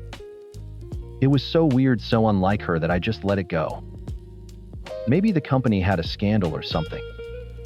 The next day on my way home from work, I swung by a gas station and bought a 1-2 pack myself. I walked into the house and set the cardboard box on the counter. My mom was on the couch reading. She looked up, her eyes zeroing in on the box like it was a live grenade. The smile on her face didn't just vanish. It was vacuumed away, replaced by a tight, thin line. She stood up, walked into the kitchen, and started unloading the dishwasher with a series of loud, deliberate clinks that sounded like gunshots in the quiet house. "Mom, is everything okay?" I asked, my stomach twisting. "Everything's fine," she clipped out, slamming a plate into the cupboard. It wasn't fine. For the next 2 weeks, a bizarre Cold War descended upon our home. Every time I opened the fridge to grab a can, she'd find a reason to be in the kitchen, her presence a heavy, disapproving weight. She'd glare at the can in my hand. If I was drinking one on the couch, she'd get up and leave the room. I tried everything. Logic, pleading, I cornered her while she was gardening, thinking the fresh air might help. Mom, seriously? This is insane. It's lemonade. Did you read an article that says it's bad for you? Because it's just carbonated water and flavoring. There's no sugar. No aspartame, nothing. She kept yanking weeds, her knuckles white. I don't want to talk about it. But I do. You're acting like I brought hard drugs into the house. You won't even look at me. Just tell me what's wrong. Did I do something to upset you? You're being dramatic, she muttered, tossing a clump of crabgrass into her bucket. I'm being dramatic. You haven't spoken more than 3 words to me in a week because of a beverage. She stood up, brushing dirt from her knees. If you can't see it, I can't explain it. She walked back inside, leaving me alone in the yard, my head pounding with frustration. My dad was useless. When I asked him what was going on, he just shook his head. Your mother gets a bee in her bonnet sometimes, you know that. Just let it go. It'll pass. But it wasn't passing. It was getting worse. The air in the house was thick with unspoken tension. The silence was louder than any argument. I started feeling like a trespasser in my own home. My simple habit recast as some terrible crime. I was hurt, I was angry. And most of all, I was utterly bewildered. What on earth had possessed my mother? Last night was the breaking point. It was the end of a brutal double shift. My feet ached. A customer had accused me of stealing his pen. It was in his shirt pocket, and all I wanted was my stupid can of lemonade and 15 minutes of brain-dead reality TV. I walked in, dropped my bag, and went straight to the fridge. I pulled out a can, the cold metal, a small comfort in my hand. I popped the top. The familiar hiss echoed through the kitchen, and my mother appeared in the doorway like a ghost. Her face was pale, her eyes wide and glittering with something that looked terrifyingly like rage. I cannot believe you, she whispered, her voice trembling. I sighed, too tired for this. Mom, for the love of God. It is a can of lemonade. You don't get it. She suddenly shrieked, the sound so sharp and loud it made me flinch. You are so unbelievably selfish. You just waltz in here day after day, and you shove it in my face. Do you have any idea what you're doing to me? To this family? Tears were streaming down her face now. She was completely hysterical. What are you talking about? I yelled back, my own exhaustion and frustration boiling over. Doing what to you? It's a drink. It affects literally no one. It affects me, she screamed, pointing a shaking finger at me. I see you. I see what you're doing, and you don't even have the decency to care how it makes me feel. My dad rushed in from the living room, his face a mask of alarm. Mary, calm down. What's going on? She ignored him. Her eyes locked on mine. They were filled with a terrifying mix of fury and anguish. That's it, she said, her voice dropping to a low, deadly serious tone. I'm done. I'm done watching you do this to yourself, to us. She took a deep breath, her whole body rigid. Either that habit stops right now, or you can pack your bags and get out. I want it out of my house, and I want it to stop. I mean it, Abigail. The world tilted. Kicked out over lemonade. The absurdity of it all crashed into the genuine threat in her eyes. The cold can in my hand suddenly felt like it weighed 100 pounds. Stop? I asked, my voice barely a whisper. My mind was racing, trying to find a single thread of logic in her breakdown. Stop? Times? What times? What are you talking about? You have to tell me what you think is going on." My mom just stared at me, her tears slowing her expression hardening into something unreadable and absolute. "You know," she said, her voice flat and final. "You know exactly what." The words hung in the air, heavy and poisonous. "You know." I stared at her, my mind a blank wall of static.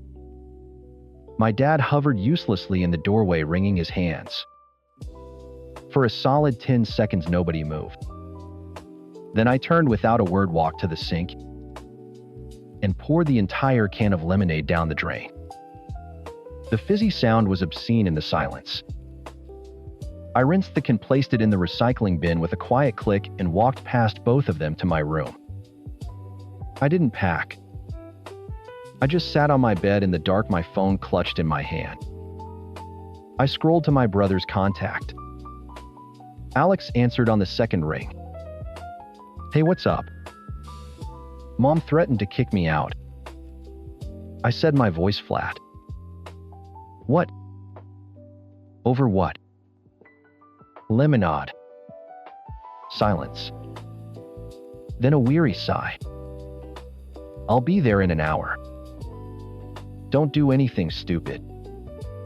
An hour later, the four of us were sitting at the dining room table. It felt like a corporate intervention. Alex sat at the head, a self-appointed mediator. My dad was next to my mom, looking like he'd rather be anywhere else on earth. I sat opposite them, my hands folded neatly on the table. Alex cleared his throat. "Okay. Mom, Abby says you told her to stop her habit or move out. We need you to explain what that means. Right now." My mom stared at her hands, twisting her wedding ring. "She knows." "No," I said, my voice dangerously calm. "I really truly don't. I've spent a month trying to figure out what I did wrong, and I have nothing. So please just tell me. What is the habit you think I have?" She took a shaky breath and finally looked at me, her eyes red-rimmed and full of a terrible misplaced certainty. "I saw a documentary a couple of months ago, Abigail, on eating disorders." The world stopped spinning. It was so far out of left field I almost laughed. "A documentary? Of course." "And I started paying attention," she continued, her voice gaining a frantic momentum, as she finally unleashed the theory she'd been building in her head. "It all fits. All the signs. You're so thin. You're always wearing those big baggy sweaters and sweatshirts even when it's not cold. Layers. That's what they do to hide their bodies." She pointed a trembling finger at my wrist. "And that watch. You never take it off. You're obsessed with it. Counting every step, every calorie you burn. It's a compulsion." My brother stared at her, his mouth slightly agape. I just watched her, a cold dread washing over me. "And the meals," she said, her voice rising. "I never see you eat a real meal anymore. You come home from work and you're never hungry for dinner. You just grab one of those cans." She finally looked at the invisible can of lemonade between us on the table, the source of all this madness. "And that's the biggest sign of all. 0 sugar. Low calorie. It's a safe drink. It fills you up so you don't have to eat real food. I looked it up online. It's what they all do." She leaned forward, her eyes pleading. "I tried to get you to stop. I stopped buying it. I got angry when you brought it home. I thought if I made it a big deal, you'd see that I knew. That you would stop hiding it." The silence that followed was profound. My dad was staring at my mom as if he'd never seen her before. Alex looked like he'd been poleaxed. I felt a strange sense of calm descend. The insanity finally had a name. I took a slow, deliberate breath. Okay, I said, my voice even. Let's go through your evidence. I met her gaze. First, I'm thin. Yes. So are you. So is Dad. It's called genetics, Mom. I have the same body I've had since I was 16. I tugged at the sleeve of my oversized crew neck. Second, my clothes. I work in a restaurant. I wear comfortable things. Sometimes I like the way they look. It's called style. Also, the walk-in freezer is 35 degrees. Layers are practical. I held up my wrist. Third, my Apple Watch. It was a birthday gift from Alex. It tells me the time. It shows me texts from my friends when my phone is in my locker. I have never once in my life opened the calorie counting app. I leaned forward, placing my hands flat on the table. And finally, the meals and the lemonade. Mom, my shift starts at 3. We get a staff meal around 4. I work until 11. I come home around 11:30. You are in bed. I am not hungry for a full dinner at midnight. I am thirsty, and I don't like sugary drinks. I never have. I drink zero sugar lemonade because I like the taste. That is the beginning and the end of the story. Every word was a small, sharp pinprick in the balloon of her conspiracy. I watched it deflate, her certainty crumbling, replaced by a wave of dawning horror. Her face crumpled. "Oh God," she whispered, covering her mouth with her hand. "Oh my God, Abby." A sob escaped her, raw and ugly. I was so scared. I saw that show and the girl, she looked like you. She did all those things and her parents didn't see it until it was too late. I thought I was losing you. So you decided to threaten me. I asked, the hurt finally cracking through my calm. To kick me out. You thought that would help? I didn't know what to do, she cried, tears streaming down her face. I was trying to shock you. I thought if I made it impossible for you to do it here, you'd have to admit you needed help. I was trying to save you. By terrorizing me, I shot back. By making me feel like a criminal in my own home for a month. You could have just talked to me. Mom. You could have just asked Abby, "Are you okay?" That's when I started to cry, hot tears of anger and relief and sheer exhausted frustration. Alex slid his chair next to mine and put an arm around my shoulders. My dad finally spoke, his voice thick. "Mary, I told you it was just a bee in your bonnet. And you let her do it anyway," I said, looking at him. He flinched and looked away, ashamed. We all sat there for a long time. My mom's sobs quieted. She looked up, her face blotchy and wrecked with guilt. "I am so sorry, Abby. There are no words. I was wrong. I was so wrong. I'm sorry." I wiped my eyes with the back of my hand. "I know. I'm sorry," I yelled. The apology hung in the air, fragile and incomplete. "But this can't happen again," I said, my voice hardening with a resolve I didn't know I had. "This whole thing. You created a secret narrative in your head, and you punished me for it. That's not okay. I looked from her to my dad. I'll stay. For now. But we are going to get help. You and me, Mom. We're going to go to family therapy together. We are going to learn how to talk to each other. Because if anything like this ever happens again, if I find out you're keeping secrets and building resentments instead of just speaking to me, I will be gone the next day. I mean it. She nodded, her eyes wide, accepting the terms of my surrender. The idyllic bubble was gone. It hadn't just been popped. It had been incinerated. Living at home was no longer easy or comfortable. It was conditional.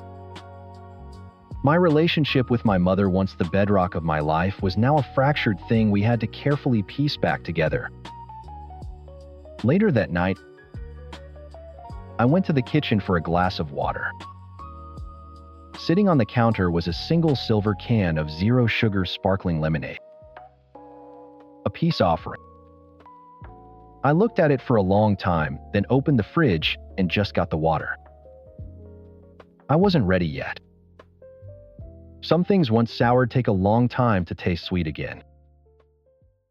My name is Barbara, but you could call me Ben's sister. And everyone in my house would know who you were talking about. My actual name is just a placeholder, a word my parents use when they need a free babysitter. It's always been this way. My brother Ben is autistic. Not the quirky genius kind you see in movies. The screaming, hitting, can't handle a wrinkle in his sock kind. And my entire life has been shrink-wrapped around his needs, his schedule, his meltdowns. My 5th grade choir concert, Mom missed it because Ben refused to wear anything but his Batman pajamas, and she had to wrestle him for an hour. I remember standing on the risers, a stupid red bow, and my hair scanning the crowd for her face. Instead, I found Mrs. Davis and my best friend Rachel's mom, who gave me a huge thumbs up and mouthed, "You were amazing." She had a bouquet of carnations for me afterward. My mom handed me a cold slice of pizza when I got home and said Ben finally calmed down. When I made the varsity soccer team as a freshman, Dad was out of town for work. Mom was supposed to take me to the first practice. I waited by the door, cleats tied, shin guards digging into my calves for 45 minutes. Finally, I called Rachel, choking back tears. Mrs. Davison picked me up 10 minutes later, no questions asked. She was at every single one of my home games that season, screaming my name from the bleachers. My own mother never saw me play. Not once. The worst was Disneyland. I was 10. It was supposed to be the trip of a lifetime. I'd saved up my allowance for a year to buy my own set of sparkly mouse ears. We were there for maybe 4 hours before the sensory overload sent Ben into a full-blown thrashing on the asphalt tantrum because Goofy's wave was too big. So we went back to the hotel. Dad took Ben into their room to try and de-escalate, which left me with Mom and hours. "You'll just have to stay here with me, Barb," she said, not even looking at me, as she drew the blackout curtains. "We can't risk setting him off again." For 3 days I was a prisoner in the Grand Californian. I could hear the fireworks. I could smell the churros. I watched other kids running down the hallway in their swimsuits, laughing on their way to the pool. I just sat on the scratchy hotel bedspread, staring at the paisley pattern until it blurred while Mom watched daytime TV and fielded frantic calls from Dad. The mouse ears I bought sat on the nightstand, their sequins mocking me. We drove home without ever going back to the park. Mom called it a necessary sacrifice. I called it hell. So when Rachel came to school 2 weeks ago, vibrating with excitement, I was prepared for the usual letdown. "My parents are taking us to Disney World for spring break," she announced, "and they want to know if you can come. All expenses paid. Our treat." My stomach did a sick little flip. Disney. The word alone tasted like hotel carpet and regret. No way, Rach. My parents would never. Just ask, she insisted. My mom already has the ticket confirmation. It's a 5-day park hopper. She said she refuses to let your only Disney memory be that nightmare trip. For once, a celestial body aligned in my favor. Mom was at one of Ben's specialist appointments, and Dad was working from home. I found him in his office staring at a spreadsheet, and the words just tumbled out. I told him about the offer from the Davisons, bracing for the inevitable "we'll see," or "what about Ben?" He leaned back in his chair, rubbing his eyes. He looked tired. He always looked tired. "The Davisons are good people," he said quietly. "Yeah, Barb. You should go. You deserve a real vacation." He signed the school permission slip on the spot. It was done. It was real. For 2 weeks, I lived on a cloud. Rachel and I planned our park days down to the minute. I packed and repacked my suitcase. I felt a flicker of something I hadn't felt in years: hope. Mrs. Davison was my real mom. Rachel, my real sister. This was my real family, and I was finally getting a do-over. Tonight, I was laying out my outfits on my bed, a Disney World map spread open like a sacred text. I had my new mouse ears, a sleek black pair, not the sparkly pink ones from my childhood, sitting on my pillow. The door was cracked open, and I could hear the low hum of the TV downstairs where Dad was watching the game. That's when I heard the soft padding of footsteps in the hall. My bedroom door creaked open. It was Ben. He was holding his worn-out iPad, the one he used for his communication apps. He hardly ever came into my room.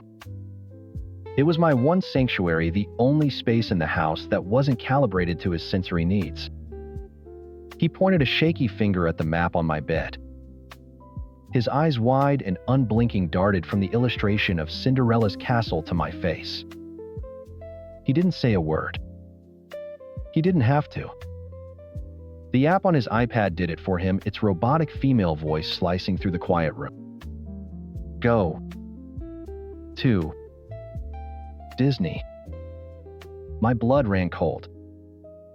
I'd been so careful. I'd hidden the brochures, talked to Rachel in whispers on the phone. How did he find out? Ben's face began to crumple. The first sound escaped his lips, a low, guttural whine that was the prelude to every storm. He pointed at the map again, then at himself. Ben. Go to Disney. The robotic voice was more insistent now. No, Ben. I said, my own voice, barely a whisper. This is my trip. With Rachel. That was the wrong thing to say. The whine escalated into a piercing shriek. He dropped the iPad, the plastic clattering against the hardwood floor. His hands flew to his ears, and he started rocking back and forth, the shrieks turning into rhythmic, choked sobs. No. No, Ben, go to Disney. Ben, go. The TV downstairs abruptly went silent. I heard the scrape of a chair, then heavy, urgent footsteps on the stairs. My door flew open so hard it banged against the wall. It was my mother. Her face was a thundercloud. Her eyes skipping right over Ben's thrashing form on my floor and landing on me with the force of a physical blow. She didn't have to say a word. I saw it all in that one look, the blame, the fury, the years of resentment bubbling to the surface. The dream was over. The war was about to begin. What did you do? The words were ice. She didn't kneel to comfort Ben, who was now pulling at his own hair and slamming the back of his head against my dresser with a sickening rhythm. She just stood in the doorway, a sentinel of my guilt. Nothing. He came in here. He saw the map. You flaunted it in his face, she hissed, finally moving, but only to step between me and Ben, shielding him from my sight, as if I were the monster. You knew this would happen. You were selfish. I was in my own room. I shot back, my voice cracking. Downstairs, I heard my dad's heavy sigh and the click of the TV turning off for good. He was coming. "This is everyone's house," Barbara Mom said, her voice dangerously low as she tried to pry Ben's hands from his hair. "You don't get your own private world. Not when your brother needs." She trailed off, wrestling with him. He let out another shriek and tried to bite her arm. "Needs what?" I demanded, my hands clenched into fists. "Needs my entire life. Needs my vacation." "That's it," she snapped, her head whipping around to face me, her eyes blazing. "The trip is off. You are not going to Florida." The floor fell out from under me. What Dad already said, I could go. He signed the form. Well, I'm unsigning it. She yelled, her voice finally matching the volume of Ben's wails. "We're going on a family trip. All of us. We'll drive to Washington, D.C. We'll see the monuments. A 14-hour car ride with Ben. Stuck in a metal box. Endless loops of his favorite 5 songs on the stereo. The smell of fast food. Bags. Stopping at every other rest stop. Because the hum of the tires was too loud or too quiet. It was Disneyland all over again. But worse. It was a punishment. I'm not going. I said the words, feeling alien and powerful in my mouth. "Oh, you're going," she said, a cruel little smile touching her lips. "Because this family does things together. This family does things for Ben," I screamed, the last thread of my control snapping. "My entire life is one long sacrifice for him, and I'm done." "He can't help it," she screamed back. "He's your brother. He's younger than you and he has autism. His feelings are more important right now." There it was. The truth I had swallowed my entire life finally said out loud. Not a sacrifice, but a hierarchy. And I was at the bottom. Something inside me didn't just break. It detonated. "I don't care," the shriek ripped out of my throat, raw and full of a hate that scared even me. Ben flinched, his own cries momentarily silenced by the sheer venom in my voice. Mom stared, her mouth agape. "I don't care about his feelings. I don't care that he has autism. What about me? What about my feelings for once in my goddamn life? I hate this house. I hate you. And I wish he was never born." The final words hung in the air, thick and poisonous. I said them right to Ben's face. His wide, terrified eyes locked on mine. The tantrum rebooted, but this time it was different.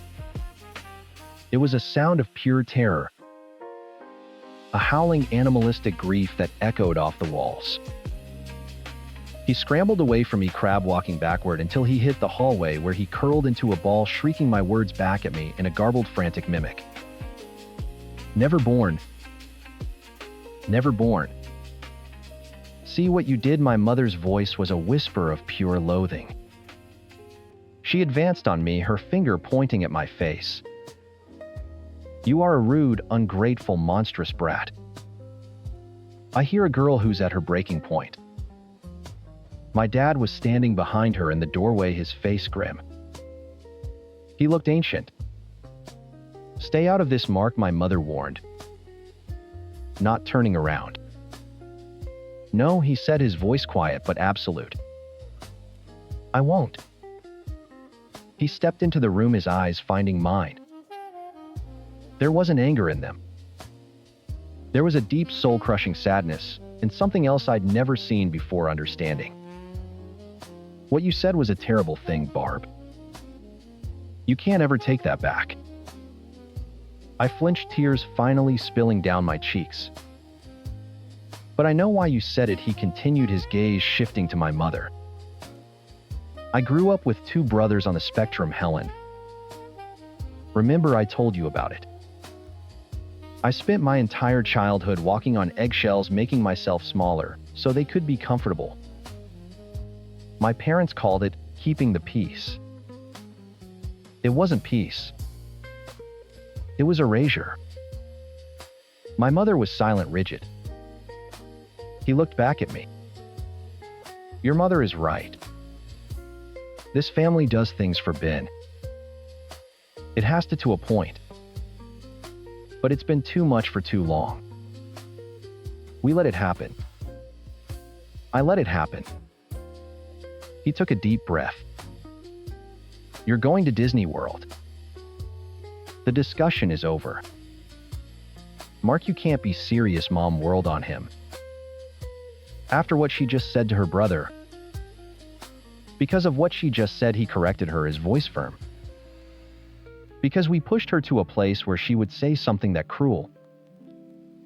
That's on us. She's going. He walked out, leaving my mother standing there. Her face a mask of disbelief and fury.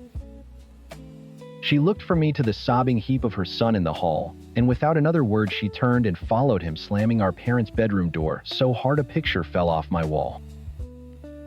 The house fell into a war zone's tense silence, punctuated only by Ben's muffled sobs from downstairs and the furious low murmur of my parents' argument through the wall. I sank onto my bed, my body trembling. The guilt was a physical weight in my chest, a hot stone of shame for the words I'd flung at my brother. I'd meant them in that white-hot second. And that was the most horrible part. But underneath the guilt, a strange, unfamiliar feeling bloomed. Relief. Hot, clean, and sharp. My dad's words times. It was erasure times played over and over in my head. He saw me. After all these years of feeling invisible, he had finally truly seen me. My phone buzzed on the nightstand. It was a text from Mrs. Davison. Asterisk. Everything okay for Friday? Rach is about to explode with excitement. We're packed and ready to pick you up, asterisk. I stared at the text, then at my half-packed suitcase, my sleek black mouse ears sitting on top like a crown.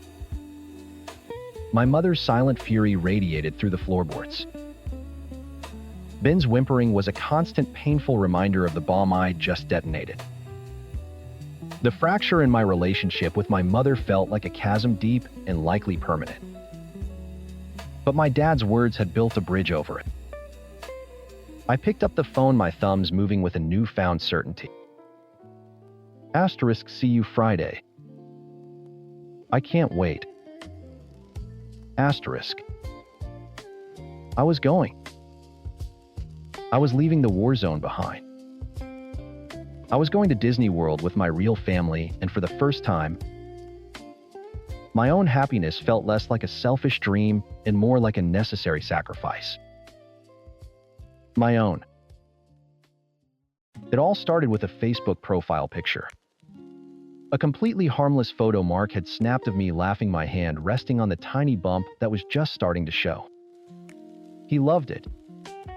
He made it his profile picture and captioned it, "My 2 favorite people." My phone rang an hour later. It was Mark. "Hey, is everything okay?" I asked. His voice was tight, strained. "Yeah, I had to change my profile picture back."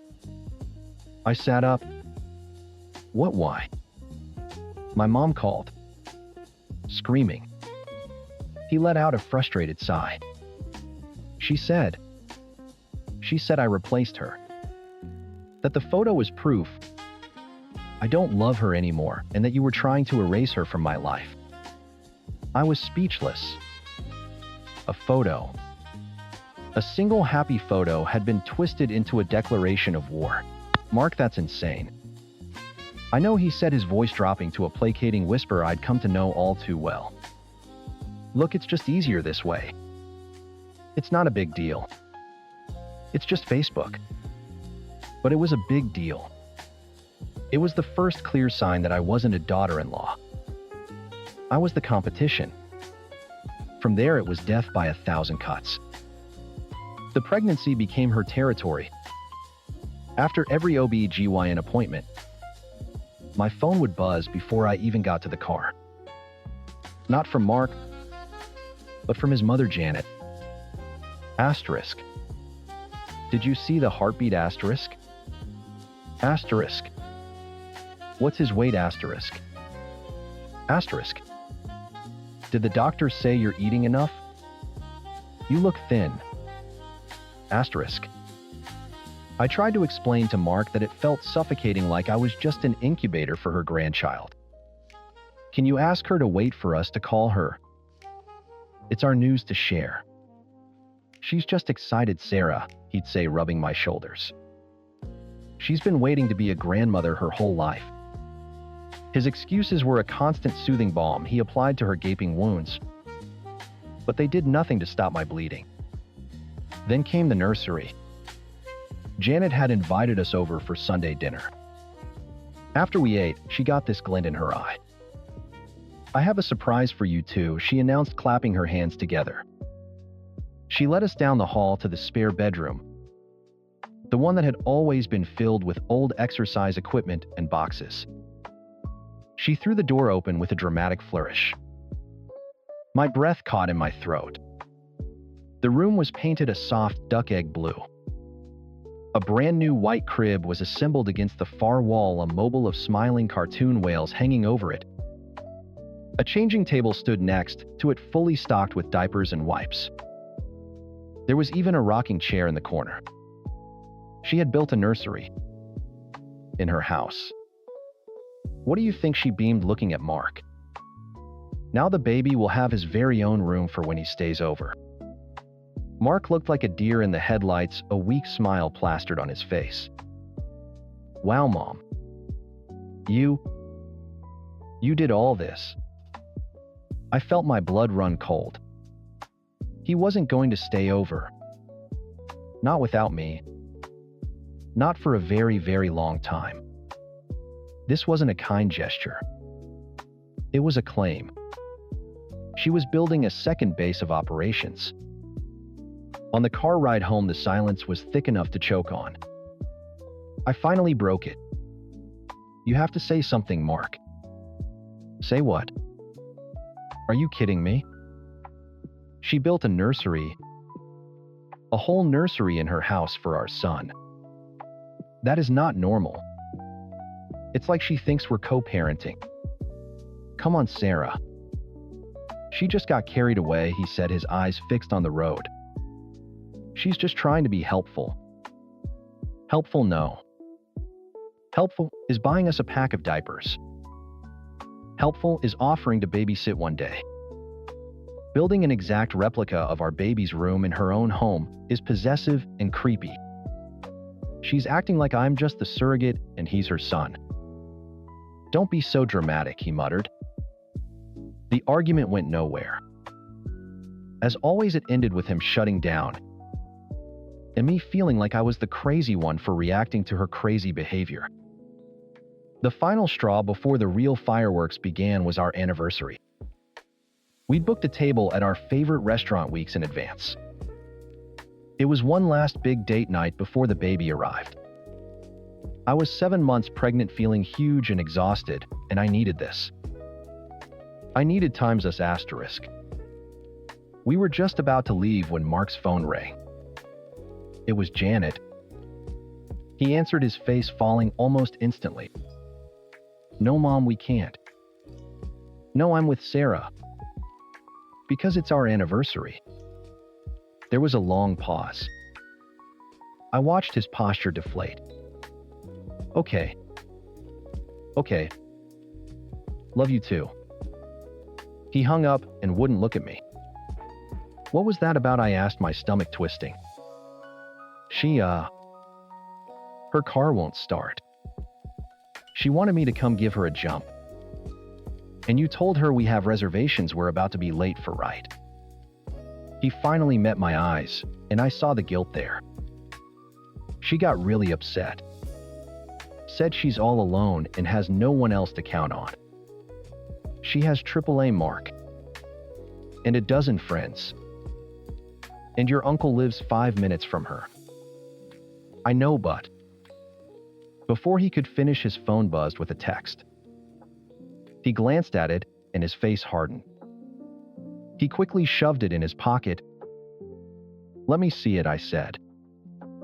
It's nothing. Mark? Show me the text. He hesitated, then handed it over. It was from Janet. Asterisk, I see how it is. You choose her over your own mother. I guess I'll just sit here in the dark by myself. Have a wonderful anniversary. Asterisk. I felt a rage so pure and hot it nearly blinded me.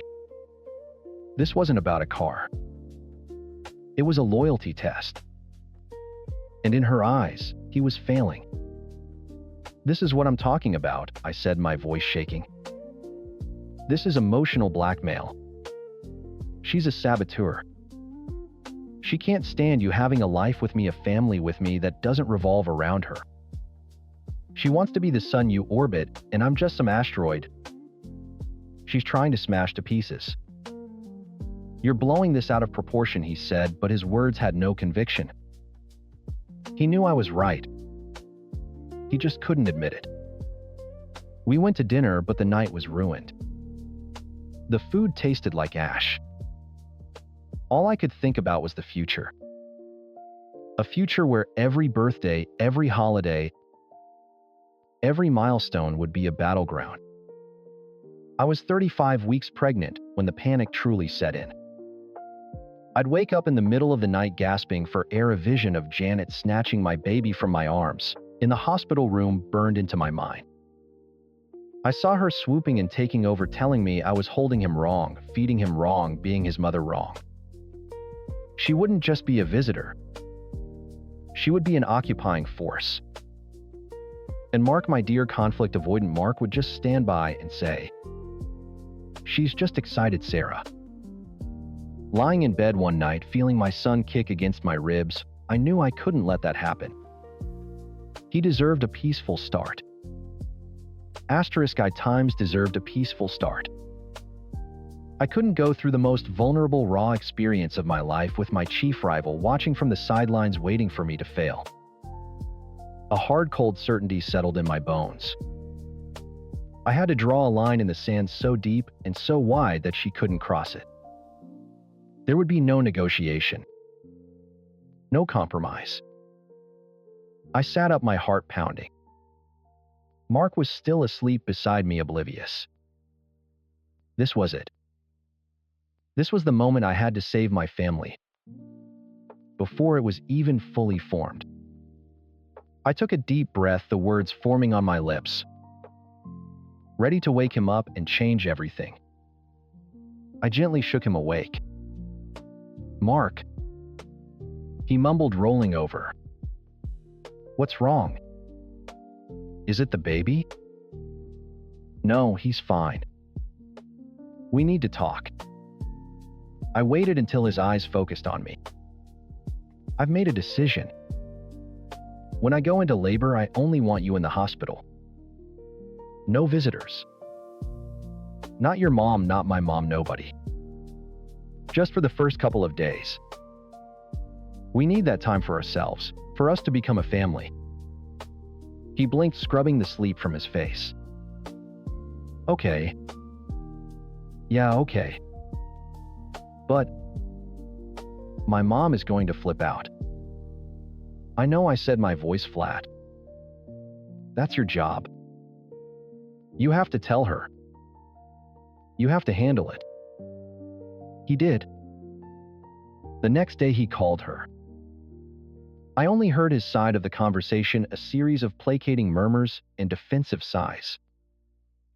Mom, it's not about you. No, of course not. It's Sarah's decision, but I support it. Mom, please don't cry. He hung up the phone looking like he'd aged 10 years. So I asked, bracing myself. She thinks you're trying to steal her grandchild, he said, avoiding my gaze. She said if she can't be there for the most important moment of my life, then you specifically are out of her life. Forever. Good, I said, the word tasting like freedom and fury. Let me be. Mark just stared at me, his face a mask of misery. He didn't see it as a victory. He saw it as a war he was losing on all fronts. Our son Leo was born 3 weeks later. The 2 days we had alone in the hospital were the most peaceful, magical days of my life. It was a bubble, just the 3 of us learning each other. I knew it couldn't last. The moment we brought Leo home, the siege began. Janet showed up, her face a thundercloud of forced smiles. She held him stiffly, her eyes darting between me and Mark as if looking for confirmation that she was doing it right and I was doing it wrong. She came twice more in that first month, each visit shorter and more tense than the last. She never asked how I was recovering. She barely spoke to me at all. Her focus was singular: the baby. My baby. The real explosion came when Leo was exactly 4 weeks old. Mark was back at work for his first full week. At 10:15 a.m., my phone buzzed. It was a text from him. ****, Mark, mom is losing her mind. ****. Attached was a screenshot. A text from Janet sent to Mark a minute earlier. ***Janet, I just did the math. In the entire month since he was born, I have held my own grandson for a grand total of 1 minute and 22 seconds. Do you think that's right? ***. My blood ran cold. She was timing it with a stopwatch. ***, me, don't engage. Do not reply to that. ***. Mark, too late. I told her that's not true. And she's being ridiculous. ***. Another screenshot came through. ***Janet. Oh. I'm ridiculous. I'm ridiculous for wanting to see the baby you made you. Let her cut me out completely. She's one. I hope you're both very happy. I don't know why I ever thought I'd be a part of his life. ***. The manipulation was so transparent. It was almost pathetic. She was a toddler throwing a tantrum. ***, me, Mark, stop. You're giving her exactly what she wants. Attention, ***. Mark. I can't just ignore my mother, ***. I didn't have time to reply before the final screenshot arrived. It was sent at 10:52 a.m., exactly 37 minutes after her first text. A lifetime in meltdown time. ***, Janet, you know what, I'm done. I am done trying. You've made your choice. You chose her. So have a nice life with your new family. I'm done with you. And I'm done with him. The middle finger emoji. She sent her son, the new father of her only grandchild, a middle finger emoji because he wasn't catering to her delusions.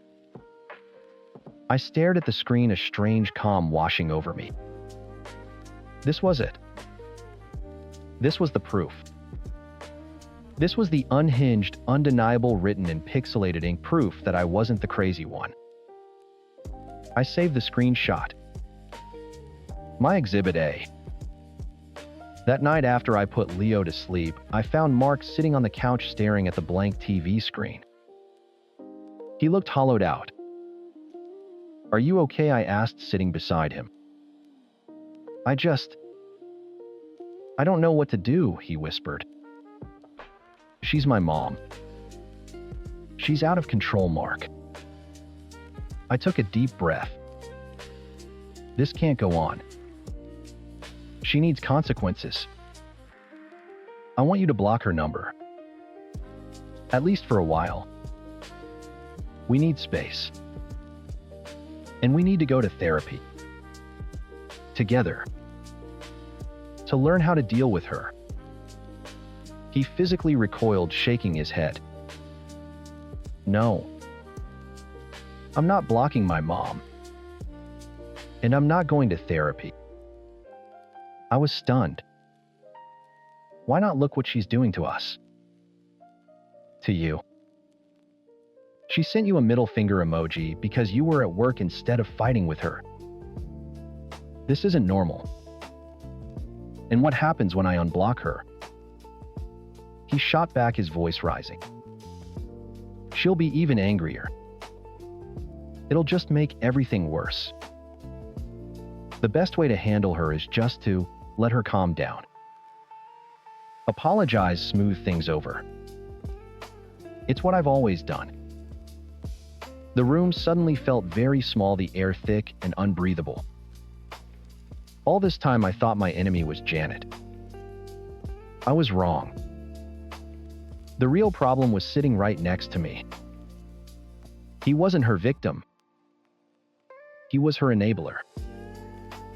He was the one who kept opening the gates and letting the Trojan horse into our lives again and again. Apologize. I said, my voice dangerously low. You think times should apologize to times her asterisk. It's just easier, Sarah. He pleaded, his eyes begging me to understand. She'll calm down, we'll go back to how things were.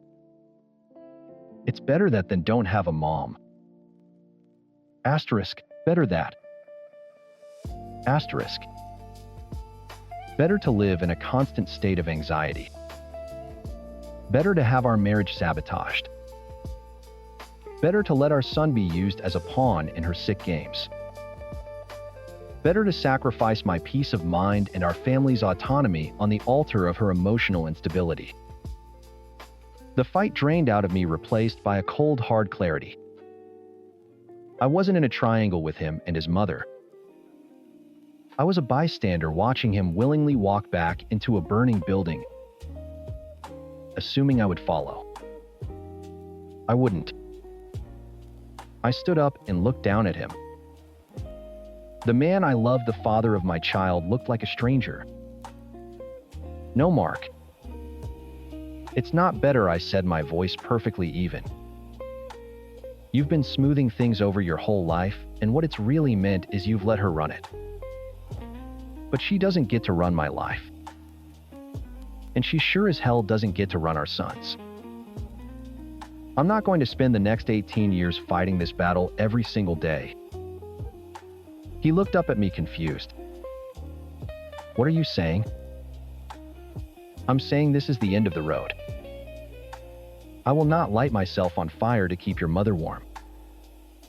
So, you have a choice to make. I let the words hang in the air, heavy and irreversible. It's our family, a healthy, boundaried family, that comes first. Or it's her.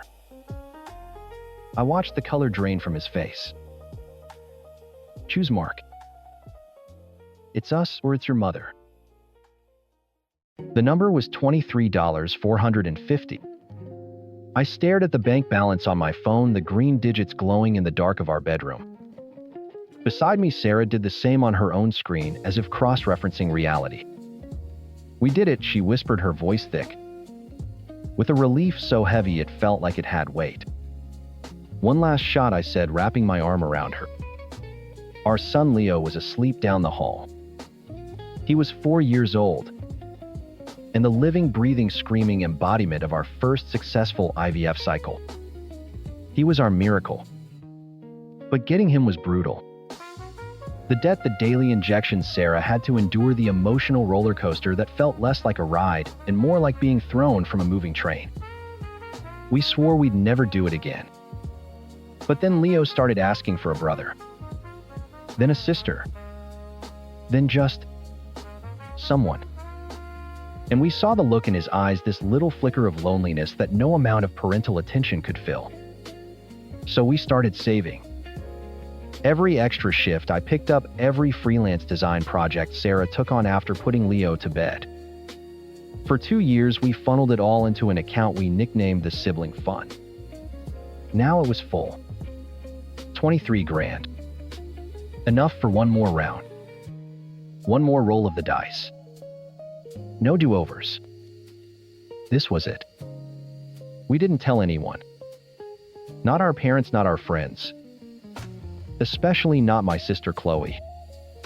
Of course she found out anyway. My phone rang 2 days later. The caller ID flashed Chloe. I almost let it go to voicemail. You have to pick it up, Sarah said, not looking up from the Lego castle she was building with Leo. You know, she'll just call Mom if you don't. She was right. I sighed and hit the green button. Hey, Chloe. What's up? Don't what's up me, John. Her voice was already tight, stretched thin. Mom told me you're going for another one. I pinched the bridge of my nose.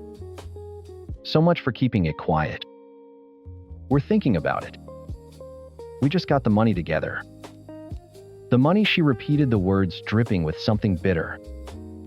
Right. The money. I could hear her pacing, the sound of her slippers scuffing against a hardwood floor.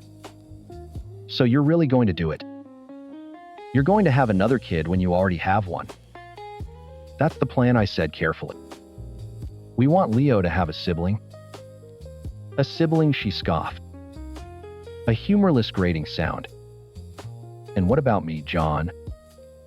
What about your sister? Here we go. Chloe and her husband Mark have been trying for years. They'd run into fertility issues of their own, but their situation was complicated. Mark had a 12-year-old son, Ethan, from his first marriage. Chloe treated Ethan less like a stepson and more like a piece of furniture she hadn't chosen. Their house was a constant storm of arguments, slammed doors, and tense, miserable silences. They'd looked into IVF, but Chloe said they couldn't afford it. I suspected it had more to do with their chaotic life than their bank account. Chloe, this has nothing to do with you, I said, trying to keep my voice even. The hell it doesn't, she snapped. You have a son. You have a perfect little family. I have times nothing asterisk. I have Mark's Brad who looks at me like I'm a stranger in his house. It's my turn. It's not about turns, Chloe. It doesn't work like that. It should, she insisted. Her voice dropped, taking on a tone that was somehow both wheedling and demanding. You and Sarah should give me the money. I actually laughed. A short, sharp bark of disbelief. You're kidding, right? Do I sound like I'm kidding? You don't need it. Not really. You have Leo. You've experienced it all. Motherhood. I haven't. You're being selfish, John. You have what I want and you're just hoarding it. The sheer breathtaking entitlement of it all left me speechless for a second. She didn't ask. She declared. As if our sacrifice, our years of saving and scraping, was a resource she was owed. No, I said. The word was flat. Final. Absolutely not. Why, she wailed, the anger instantly replaced by a wounded theatrical sorrow. Why are you always like this? Why do you get everything and I get nothing? We're not giving you the money, Chloe. It's for our family. For our potential child. End of discussion. You're denying me a child, she shrieked. That's what you're doing. You're choosing to have a second baby over me having my first. You have Ethan, I started, but she cut me off. He's not mine. The venom in her voice was chilling. He will never be mine. He looks like his mother. I had nothing to say to that. The cruelty was just too raw. This conversation is over, I said, and I hung up before she could say another word. I looked over at Sarah. She'd stopped playing with the Legos, her hand hovering over a blue brick. She'd heard everything. Her face was pale. I can't believe her, she whispered. Believe it, I said, slumping onto the sofa. That's my sister. The next 2 weeks were a low-grade war. Chloe tried to turn the family against us. She called our parents, spinning a sob story about her barren life and our callous selfishness. My mom called me just to hear your side of things. My dad told me Chloe was in a fragile state. We held firm. We told them the money was non-negotiable. It wasn't a family loan. It was the future of our family. Eventually, the calls tapered off. Chloe sent a final blistering text message that called me a heartless monster and Sarah a name I won't repeat. Then silence. A cold, heavy silence that lasted for months. During that time, we went ahead. The appointments started. The schedules, the hormone charts taped to the fridge. Sarah started the injections again, pressing the needle into her stomach each night with a grim determination I both admired and hated. We were a team locked in our own private battle, the world outside fading away. We didn't talk about Chloe. We didn't talk about anything but the next step, the next blood test, the next milestone. Then came the call. The one from the clinic. The 2-week wait was over. I held Sarah's hand so tight my knuckles were white as she answered the phone on speaker. Good news, Sarah, the nurse said, her voice impossibly cheerful. The test was positive. Congratulations. We didn't shout. We didn't even move. We just collapsed into each other. A silent, shuddering mess of tears and relief. It had worked. Against all odds, our one last shot had hit its mark. The next few months were a blur of cautious optimism. The first ultrasound showed a tiny flickering heartbeat. The second showed a gummy bear-shaped being that was impossibly our child. Sarah started to get her energy back.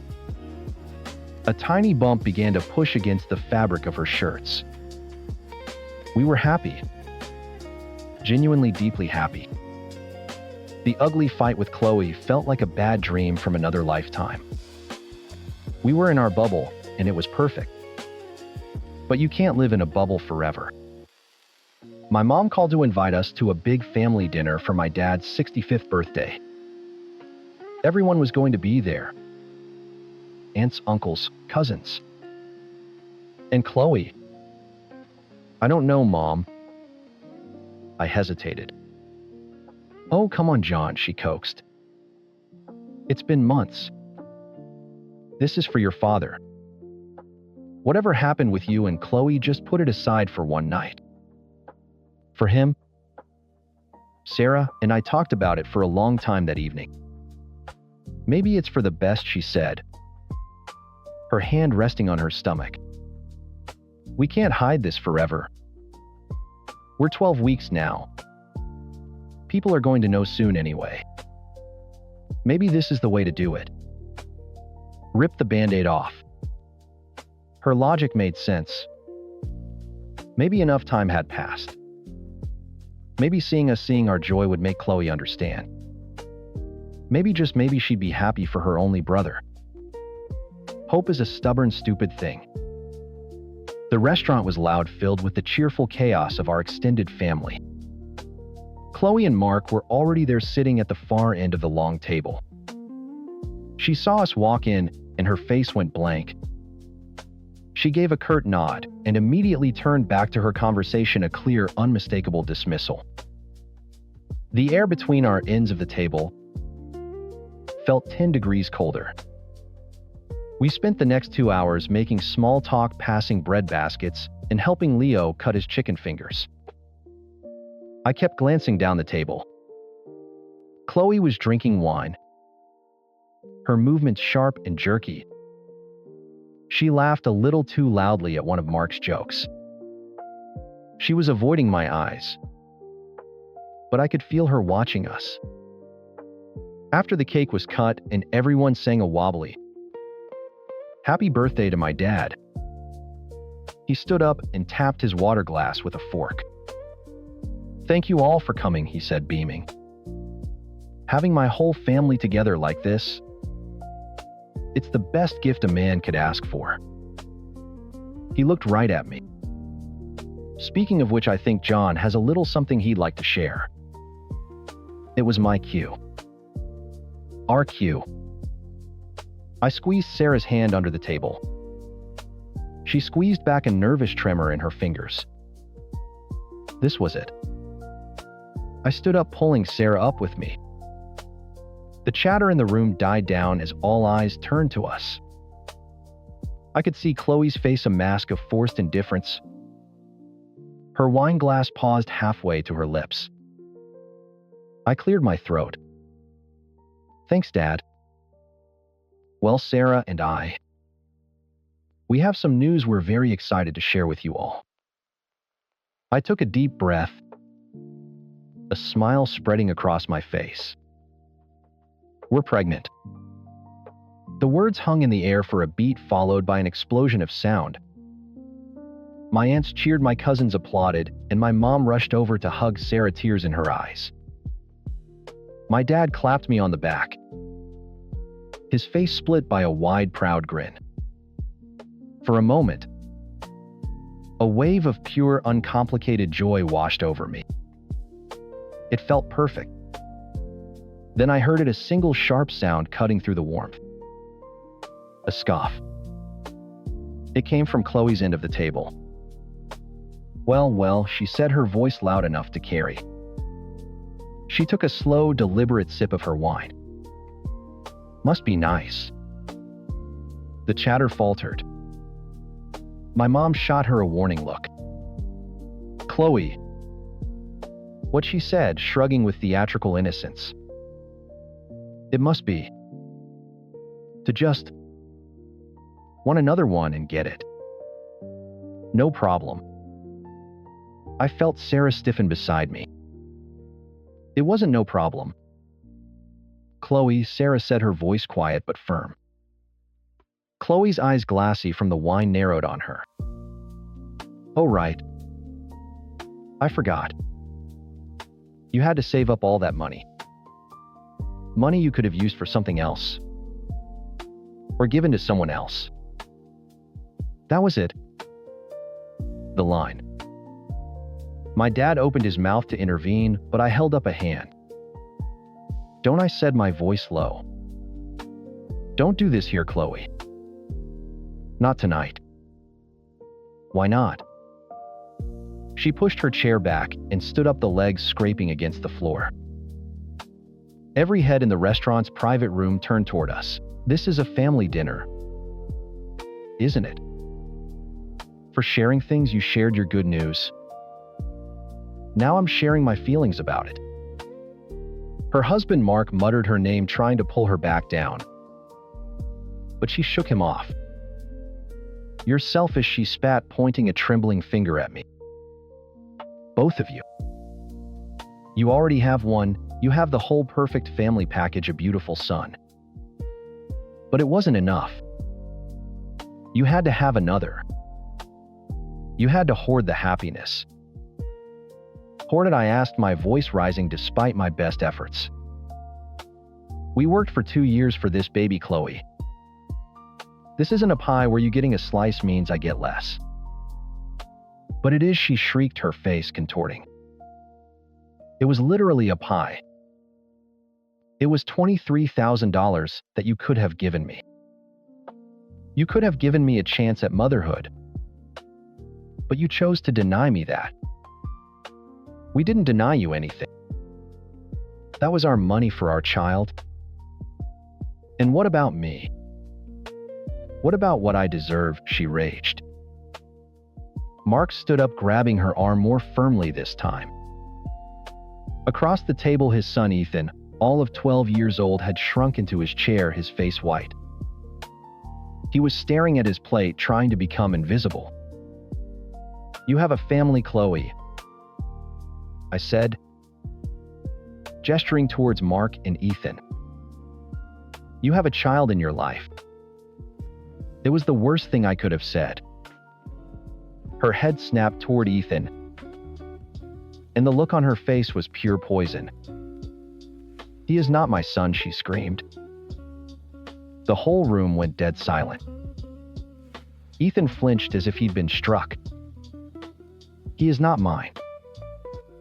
I am a glorified babysitter to someone else's kid who looks at me with his mother's eyes. I wanted my own a real one. And you took that from me." Mark finally wrenched her back. "Chloe, that's enough. We're leaving." "No." She tore her arm away. "He did this on purpose. He announced it here in front of everyone just to humiliate me. To show everyone how he has everything and I have nothing. You always hold it against me, don't you, John? You think just because my life isn't as neat and tidy as yours, just because my house is a mess, that I don't deserve what you have." I stared at her, at the wreckage she was making of my father's birthday, of our family, of that poor kid cowering at the table. The joy from moments ago was a distant memory, replaced by a cold, hard certainty. "No, Chloe," I said, my voice dropping, all the anger gone, leaving something heavier in its place. "I don't think you don't deserve a child. I think a child doesn't deserve you." The slap of my words was more powerful than a physical blow. She gasped, her mouth opening and closing with no sound coming out. Mark's face was a stony mask of fury and shame. But my eyes were on Ethan. He slowly lifted his head and looked at me, and for the first time all night, I saw something other than fear in his expression. It was a flicker of something else. Acknowledgement. Chloe found her voice. "You bastard," she whispered. "We're done," I said to her. Then I looked at my parents. "I'm sorry, Dad. Happy birthday." I took Sarah's hand. "Let's go." We walked out, leaving a crater of silence behind us. As the restaurant door swung shut, I heard Chloe's voice rise one last time. "You're an idiot, John. An absolute idiot for fighting with me in public." The hypocrisy was breathtaking. The car ride home was completely silent. The streetlights painted stripes across the windshield, hypnotic and meaningless. Sarah had her hand on her stomach, a protective gesture. I gripped the steering wheel, replaying the scene in my head. Her screaming. Ethan's face. My final brutal words. Had I done the right thing? Had I gone too far? She had pushed and pushed until she got the reaction she wanted, a public spectacle where she could be the victim. She called me an idiot for engaging, and maybe she was right.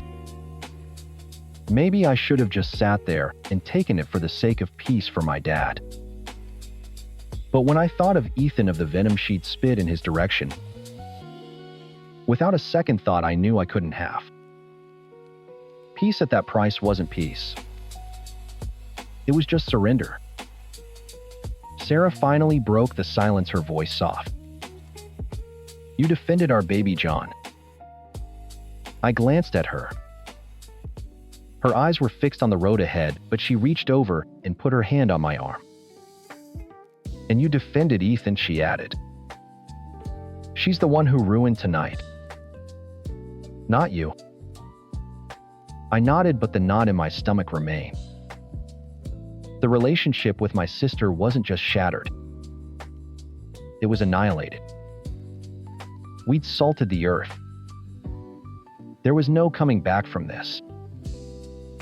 I had chosen my new child over her feelings, and I'd do it again. But the cost felt immense, a permanent fracture in the foundation of my life. She wanted me to feel like the monster. In the quiet of the car with my wife and my unborn child safe beside me, I wondered if in her story I finally was. I always thought I was the lucky one. I'd landed Olivia. Not just landed her, but married her. She was the girl every guy in high school scribbled hearts around in their notebooks.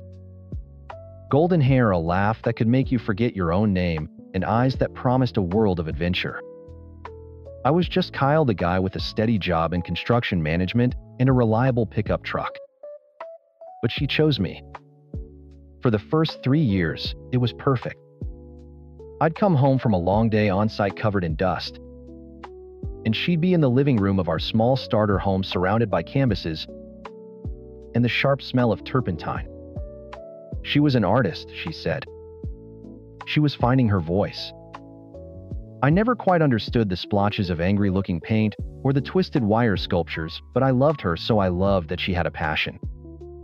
I paid the mortgage, the bills, the endless tabs at the art supply store. I was happy to be the foundation she could build her dreams on. Then came the corporate summit. "It's just for a month, babe," she told me, draping her arms around my neck as I was making coffee one morning. "This huge tech company is taking over the Grand Vicentia downtown. They need experienced bartenders for their private events, and the pay is insane. Like buy a new car insane. You haven't bartended since college," I said, handing her a mug. "It's like riding a bike." She chirped, her smile dazzling. "And think about it. The tips from these tech bro millionaires could finally get me that new kiln I need. It's an investment in my career." How could I argue with that? It was for her art. It was always for her art. The first week was great. She'd come home around 1 in the morning, buzzing with energy, her purse stuffed with cash.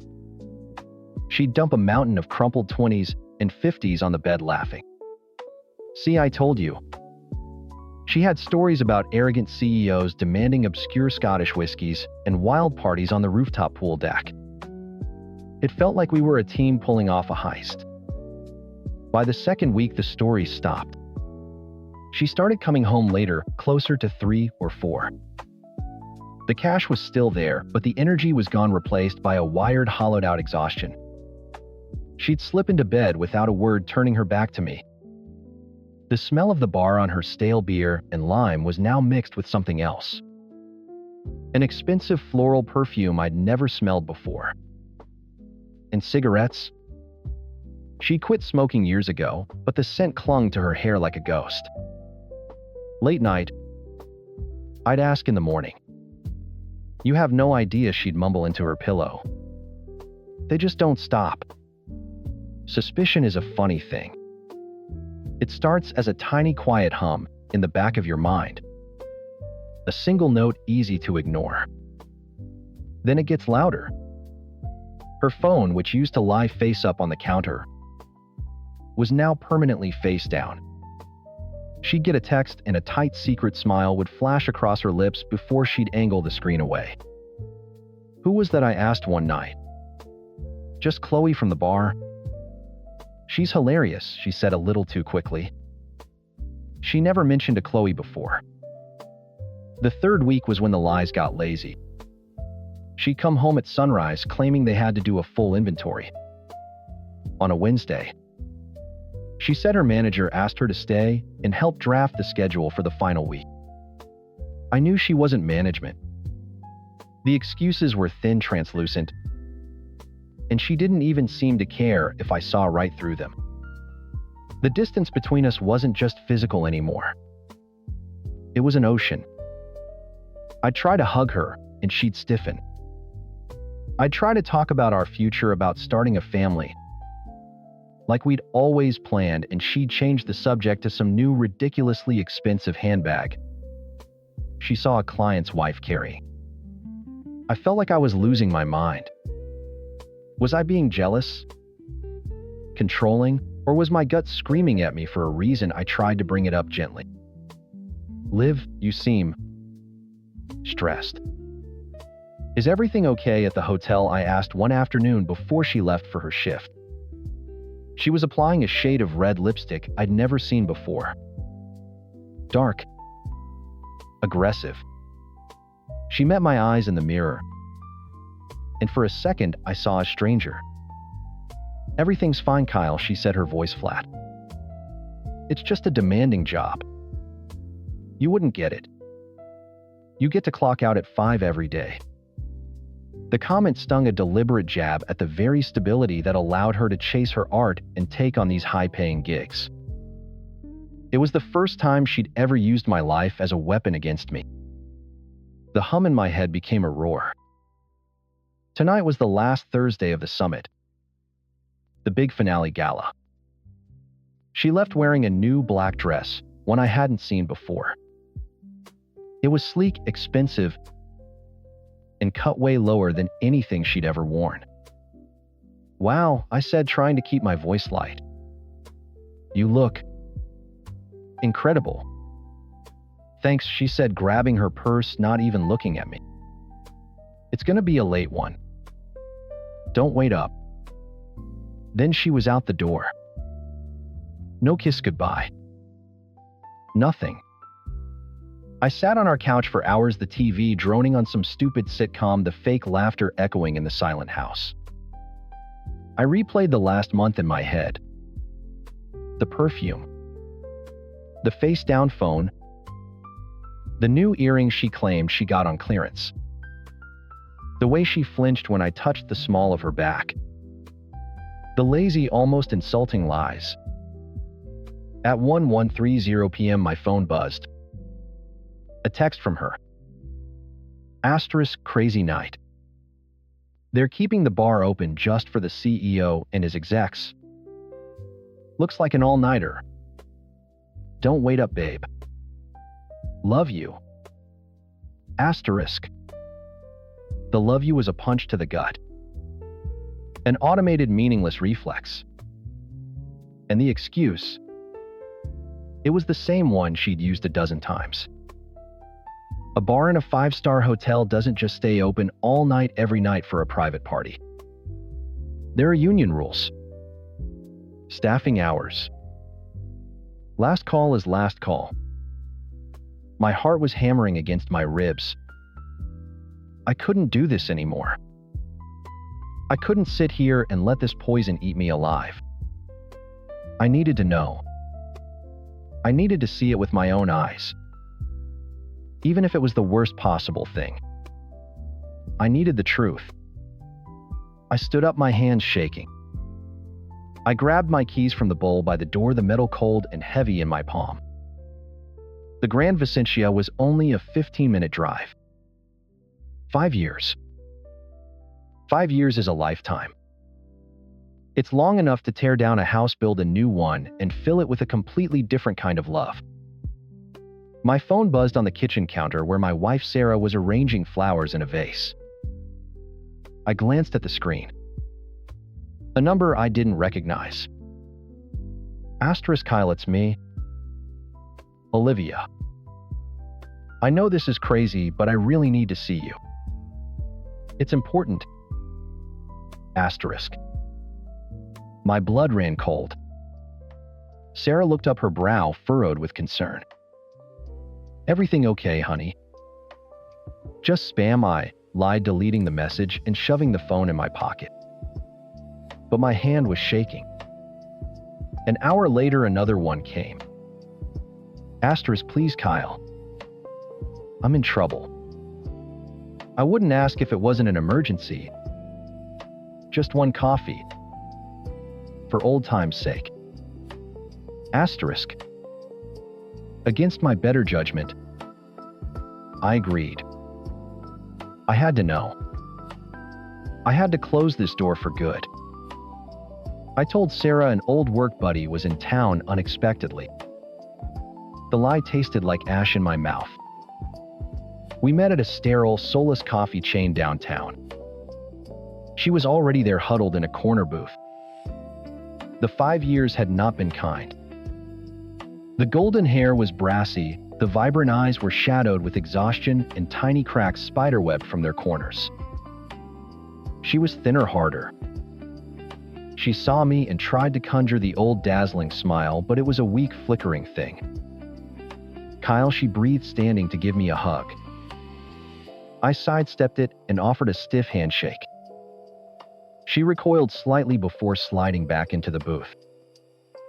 "You look good," she said, her eyes tracing the lines of my face. "Happy?" It sounded like an accusation. "I am," I said, leaving no room for interpretation. "What's the emergency, Olivia?"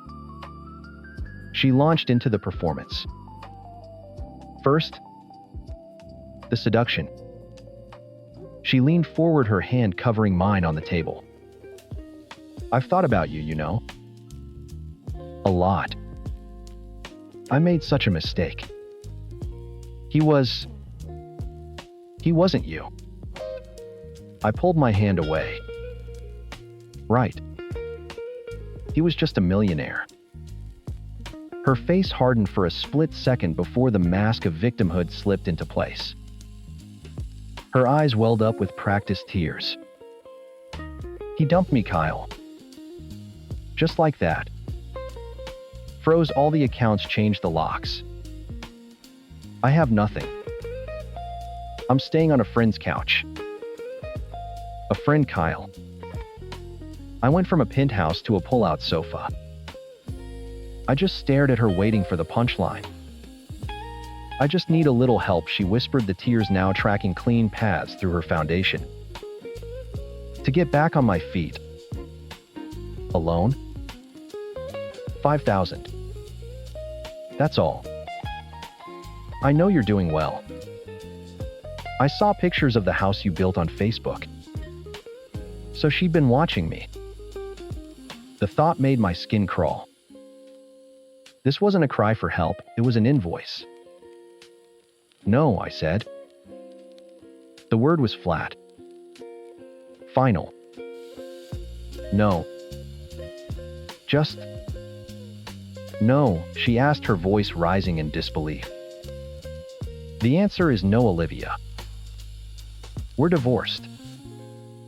What you do now is not my problem. It hasn't been for 5 years. That's when the mask didn't just slip. She ripped it off and threw it on the floor. The soft, wounded woman vanished, replaced by a snarling, cornered animal. "You son of a bitch," she spat, her voice low and venomous. "After everything I gave you, the best years of my life, you didn't give them to me, Olivia. You cashed them in for a richer guy.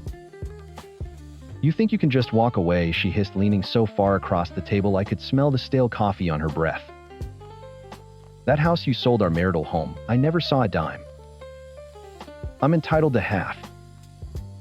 And alimony, I'm going to sue you for every penny you have. I'll drag you and your perfect little new life through so much mud you'll wish you'd just written the goddamn check." I stood up, tossing a $10 bill on the table for our coffees. For the first time, I wasn't hurt or angry. I just felt pity. "Good luck with that," I said, and walked out without looking back. The first thing I did was call my brother-in-law, the lawyer. He laughed when I told him her threats. "Kyle, the divorce was finalized 5 years ago. She signed away her rights to the property in the settlement. The statute of limitations for contesting it ran out years ago. She doesn't have a leg to stand on. It's an empty threat from a desperate person." Relief washed over me, cool and clean. I thanked him, hung up, and blocked Olivia's number. I blocked her on every social media platform I could think of. Then I went home and held my pregnant wife, burying my face in her hair and inhaling the scent of our life of home. I told her everything. She just held me tighter. 6 months later, the incident was a fading scar. Sarah was 8 months pregnant, and we were on our last big road trip before the baby arrived, a baby moon, to the coast. We were 100 miles from anywhere when we pulled off the highway for lunch. The place was a classic roadside diner, all cracked, red vinyl and chrome that had seen better days. We sat in a booth by the window, Sarah, rubbing her belly and talking about nursery colors. I was only half listening, mesmerized by the late afternoon sun streaming through the dusty glass, when a commotion near the kitchen cut through the low chatter of the diner. For the third time. Olivia, that's table 9. Not table 6. And they wanted rye toast, not white. Do you even listen? A man's voice, thick with frustration, boomed through the pass-through window. My head snapped up. A waitress with brassy blonde hair, pulled back in a messy ponytail, flinched. She was wearing a faded pink uniform that was a size too big, a brown stain marring the apron. She turned and my breath caught in my throat. It was her. She looked exhausted, defeated. The manager, a stout man with a sweaty brow, came storming out of the kitchen. "This is your last chance," he said, his voice low enough that only the nearby tables could hear, but sharp enough to cut glass. "I don't care what sob story you gave me when I hired you. One more screw up and you are out. You hear me, out." She just nodded, her eyes fixed on the floor, her face a mask of humiliation. She grabbed a coffee pot with a trembling hand and turned to face the dining room. Our eyes met. For a single agonizing second, the universe stood still. I saw the flash of recognition in her eyes, followed by a wave of pure gut-wrenching shame. Her face went pale. The golden girl of my high school dreams, the artist, the penthouse socialite, was now just a waitress about to be fired from a greasy spoon in the middle of nowhere. She broke eye contact, first turning sharply and hurrying toward another table, her back ramrod straight. I didn't say anything. I didn't gloat. There was no need. Sarah put her hand on mine. "What is it?" I looked at my wife, at her beautiful, kind face, at the gentle swell of her belly that held our future. I squeezed her hand. "Nothing," I said, a genuine smile spreading across my face for the first time since that text message.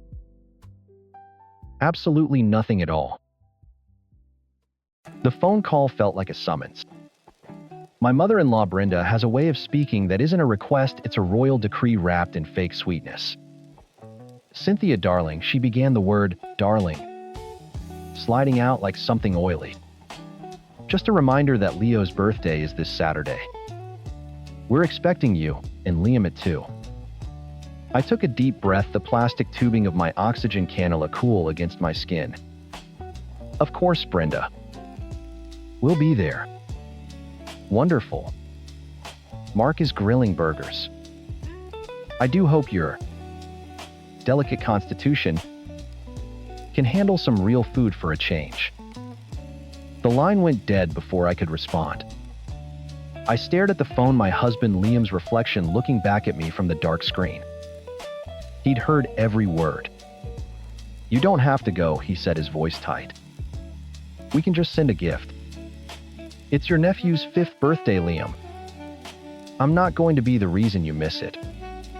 I tried to smile. "It'll be fine. I'll pre-medicate." That was the understatement of the century. Pre-medicating for a trip to my in-laws' house was a strategic military operation. My body is a war zone. and my own immune system is the enemy. It's called mast cell activation syndrome, or MCAS. In simple terms, my mast cells, the first responders of the immune system, are paranoid lunatics. They see threats everywhere: a change in temperature, a whiff of perfume, stress, and a laundry list of foods. When they freak out, they release a chemical tsunami, histamine, tryptase, prostaglandins, that can cause anything from hives and brain fog to full-blown anaphylactic shock. To them, I'm not sick. I'm a manipulative hypochondriac who concocted a bizarre, unpronounceable illness to control their son and get attention. Every symptom is an act, every precaution a power play. Saturday morning, I began the ritual. 2 hours before we had to leave, I took a high-dose H1 blocker. An hour and a half out, an H2 blocker. An hour out, a mast cell stabilizer. 30 minutes before, a dose of oral cromolyn sodium. My purse wasn't a purse, it was a mobile pharmacy. 2 EpiPens, liquid Benadryl, a rescue inhaler, a vial of steroids, my emergency protocol card. I felt less like a guest and more like a soldier gearing up for battle. Liam watched me, his jaw clenched. "They don't deserve you," he muttered, grabbing the cooler bag with my safe water bottle and a protein bar just in case. "It's for Leo," I said, as much for myself as for him.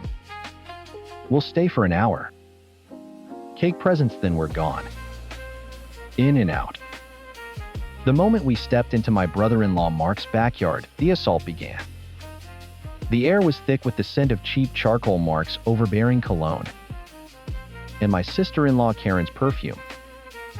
My throat immediately felt tight. Brenda descended upon us, her eyes scanning me from head to toe, lingering on the faint flush already rising on my neck. "Cynthia, you made it. I was so worried you'd have one of your episodes." She patted my arm with condescending pity. Mark was at the grill, a king in his kiss the cook apron. He was a caricature of a suburban dad, all craft beer and unsolicited opinions. He gave Liam a bro hug and gave me a nod. "Hey, Cynthia. Don't worry, the grill master is on duty. Nothing too exotic for you today." He winked, and I felt a cold knot form in my stomach. We found a spot on the patio, as far away from the grill smoke as possible. Liam was a perfect shield, intercepting family members and keeping conversations short. But I could feel their eyes on me. Every time I sipped my own water, I saw Karen whisper to her mother. Every time I discreetly checked my pulse on my smartwatch, I saw Mark smirk. They were waiting for the performance to begin. About 30 minutes and Mark started plating the burgers. "Chow time," he yelled. Liam's protective instincts kicked in. He walked over to the grill. I watched from a distance, reading his body language. He was pointing at the patties, then at me. He came back with a plate carrying a single bunless burger patty. I watched him take it right off the grill, he assured me. I asked him 3 times. He swore it's 100% ground beef. No seasoning, no fillers. He even used a separate spatula. I looked at the patty. It looked fine. A little pale, maybe. But I was hungry, and refusing to eat would just add fuel to their fire. It would be another tally in the "Cynthia is a controlling drama queen" column. "Thank you," I said, giving Liam a grateful smile. I took a small bite. The texture was slightly off, a little soft, but I chalked it up to cheap meat. I ate about half of it, pushing the rest around my plate while pretending to be engaged in a conversation about Leo's new bike. But then it started. It began as a faint metallic taste in my mouth, a familiar, unwelcome harbinger. Then came the itch, a deep under the skin prickling that started in my scalp and crawled down my back. My stomach cramped, a low, ominous churn. "I'm not feeling great." I whispered to Liam, my voice suddenly thick. My stomach is starting to hurt. He was on his feet in a second. Okay. We're leaving. Right now. There were no long goodbyes. Liam just grabbed my arm and steered me toward the side gate, calling out a quick Leo happy birthday. We've got to run. Brenda's voice cut through the party chatter. Leaving so soon, is the drama starting already? We ignored her. We were almost to the gate, almost to the safety of our car when Mark blocked our path. He was holding a spatula like a scepter, a greasy, triumphant grin plastered on his face. Hey, where are you two off to? He asked, his tone dripping with false innocence. Cynthia's not feeling well. We have to go, Liam said, his voice flat and cold. Mark's grin widened. He looked from Liam's grim face to my pale one, a flicker of something cruel and calculating in his eyes. He leaned in as if sharing a great secret. Oh, that's a shame, he said, his voice dropping to a conspiratorial whisper. I was just wondering what she thought of the burger. He paused, letting the moment hang in the air. Pretty convincing for a plant-based patty, right? You can barely taste the soy and pea protein. The world tilted. For a second, the sound of the party kids, laughing Brenda's shrill voice faded into a dull roar like I was underwater. All I could hear was the blood pounding in my ears and Mark's words echoing. Asterisk soy and pea protein. Asterisk. Two of my biggest triggers. Liam moved so fast he was just a blur. One moment he was beside me, the next he had Mark by the collar of his stupid apron, slamming him against the side of the house. The spatula clattered to the patio. What did you do? Liam's voice wasn't a yell. It was lower, deadlier. A sound I'd never heard from him before. Hey, man, relax. It was a joke, Mark squeaked, his face pale. My throat was closing. It felt like I was trying to breathe through a straw that was being pinched shut. A fiery rash was exploding across my chest, hot and agonizingly itchy. I fumbled for my purse, my fingers suddenly clumsy and useless. Liam, I rasped. The single word took all the air I had. He dropped Mark like a bag of trash and was at my side instantly. He saw my face, my swollen lips, the hives blooming on my neck. He didn't need any more explanation. He ripped open my purse, his hands shaking as he grabbed the first EpiPen. He tore off the cap, jabbed the needle hard into my thigh, right through my jeans, and held it there. The world was shrinking to a pinprick. My vision was tunneling. The shot of epinephrine was like a lightning strike to my heart, a violent jolt that did almost nothing to stop the rising tide. It's not working, I gasped, clutching his arm. Benadryl. He helped me chug the little cup of cherry-flavored liquid as we stumbled toward the car. I could hear Karen shouting behind us. Oh my God, here we go. The big show begins. Liam got me into the passenger seat and slammed the door. As he ran around to the driver's side, I saw Brenda standing on the porch, arms crossed, her face a mask of pure, unadulterated disgust. Not concern. Not fear. Disgust. The moment the car was in gear, Liam was on the phone with 911. My wife is in anaphylactic shock. I gave her an EpiPen, it's not working. We're on the northbound freeway just past the Elm Street exit. I used my second EpiPen. Another violent jolt. Still nothing. My breaths were shallow, wheezing whistles. The world was going soft and dark at the edges. I could feel my blood pressure plummeting, that terrifying sensation of my own body shutting down. Stay with me, Cynthia, Liam begged, one hand on the wheel, the other gripping mine. His knuckles were white. Just stay with me. They're coming. I tried to answer, but all that came out was a faint gurgle. On the side of the freeway with cars rocketing past us, it happened. My airway closed completely. The wheezing stopped. There was just silence. An absolute crushing pressure in my chest. I was dying. In that moment, I knew I was dying. My last thought wasn't of love or memories, it was a flash of Mark's smug, triumphant face. Then the car was flooded with light. The paramedics were there pulling me out, shouting things I couldn't understand. Someone was cutting my shirt open. I felt a sharp prick in my arm as they started an IV. A mask was forced over my face. Then came the blessed burning rush of medication flooding my veins. Magnesium. Solumedrol. More epinephrine.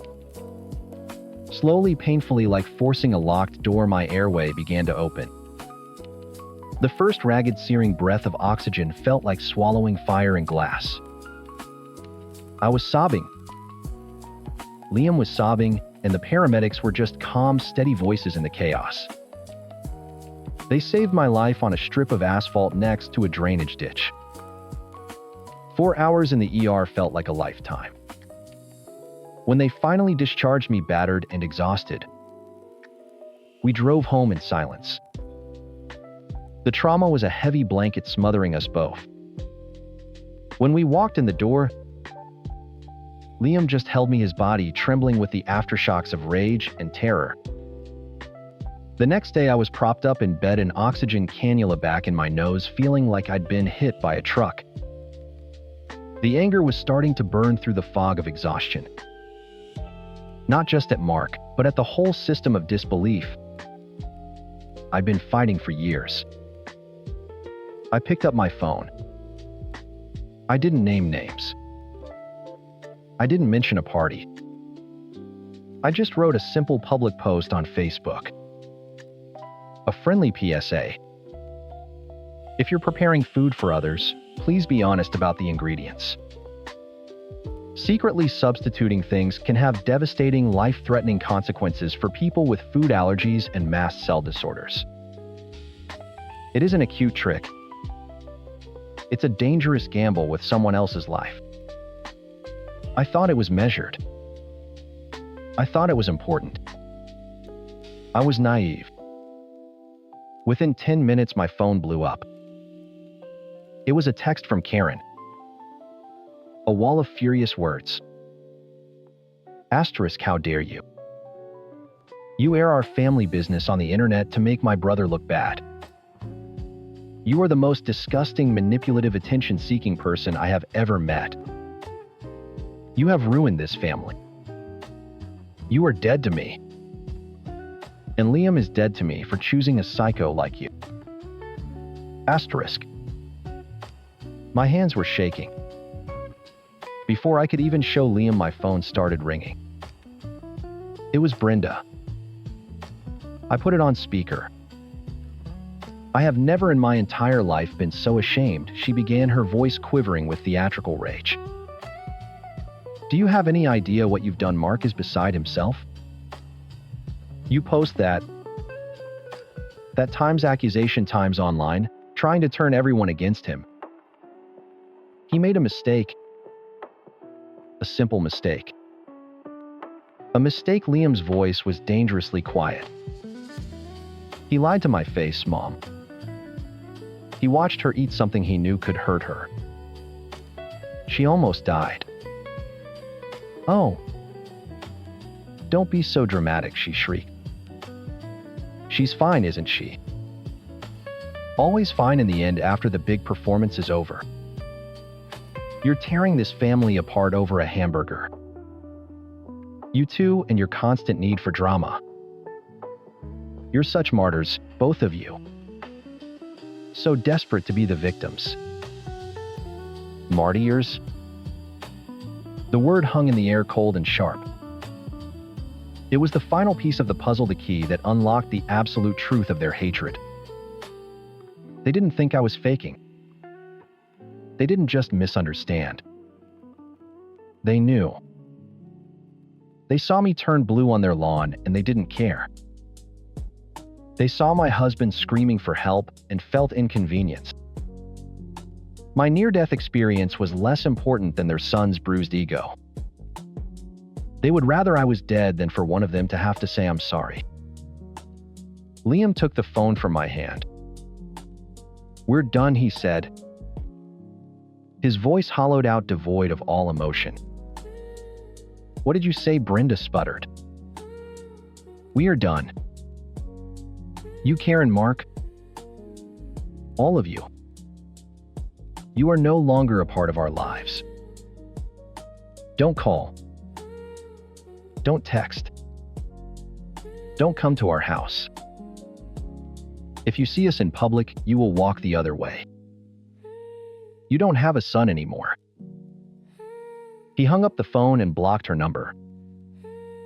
Then he blocked Karen's. Then Mark's. He methodically went through his contacts, erasing his entire family one by one. When he was finished, he sat on the edge of the bed and dropped his head into his hands. The silence in the room was absolute. It was the silence of a door being slammed shut forever. It was the sound of a family breaking. But it was also the sound of a cage opening. It was the sound of us choosing to live.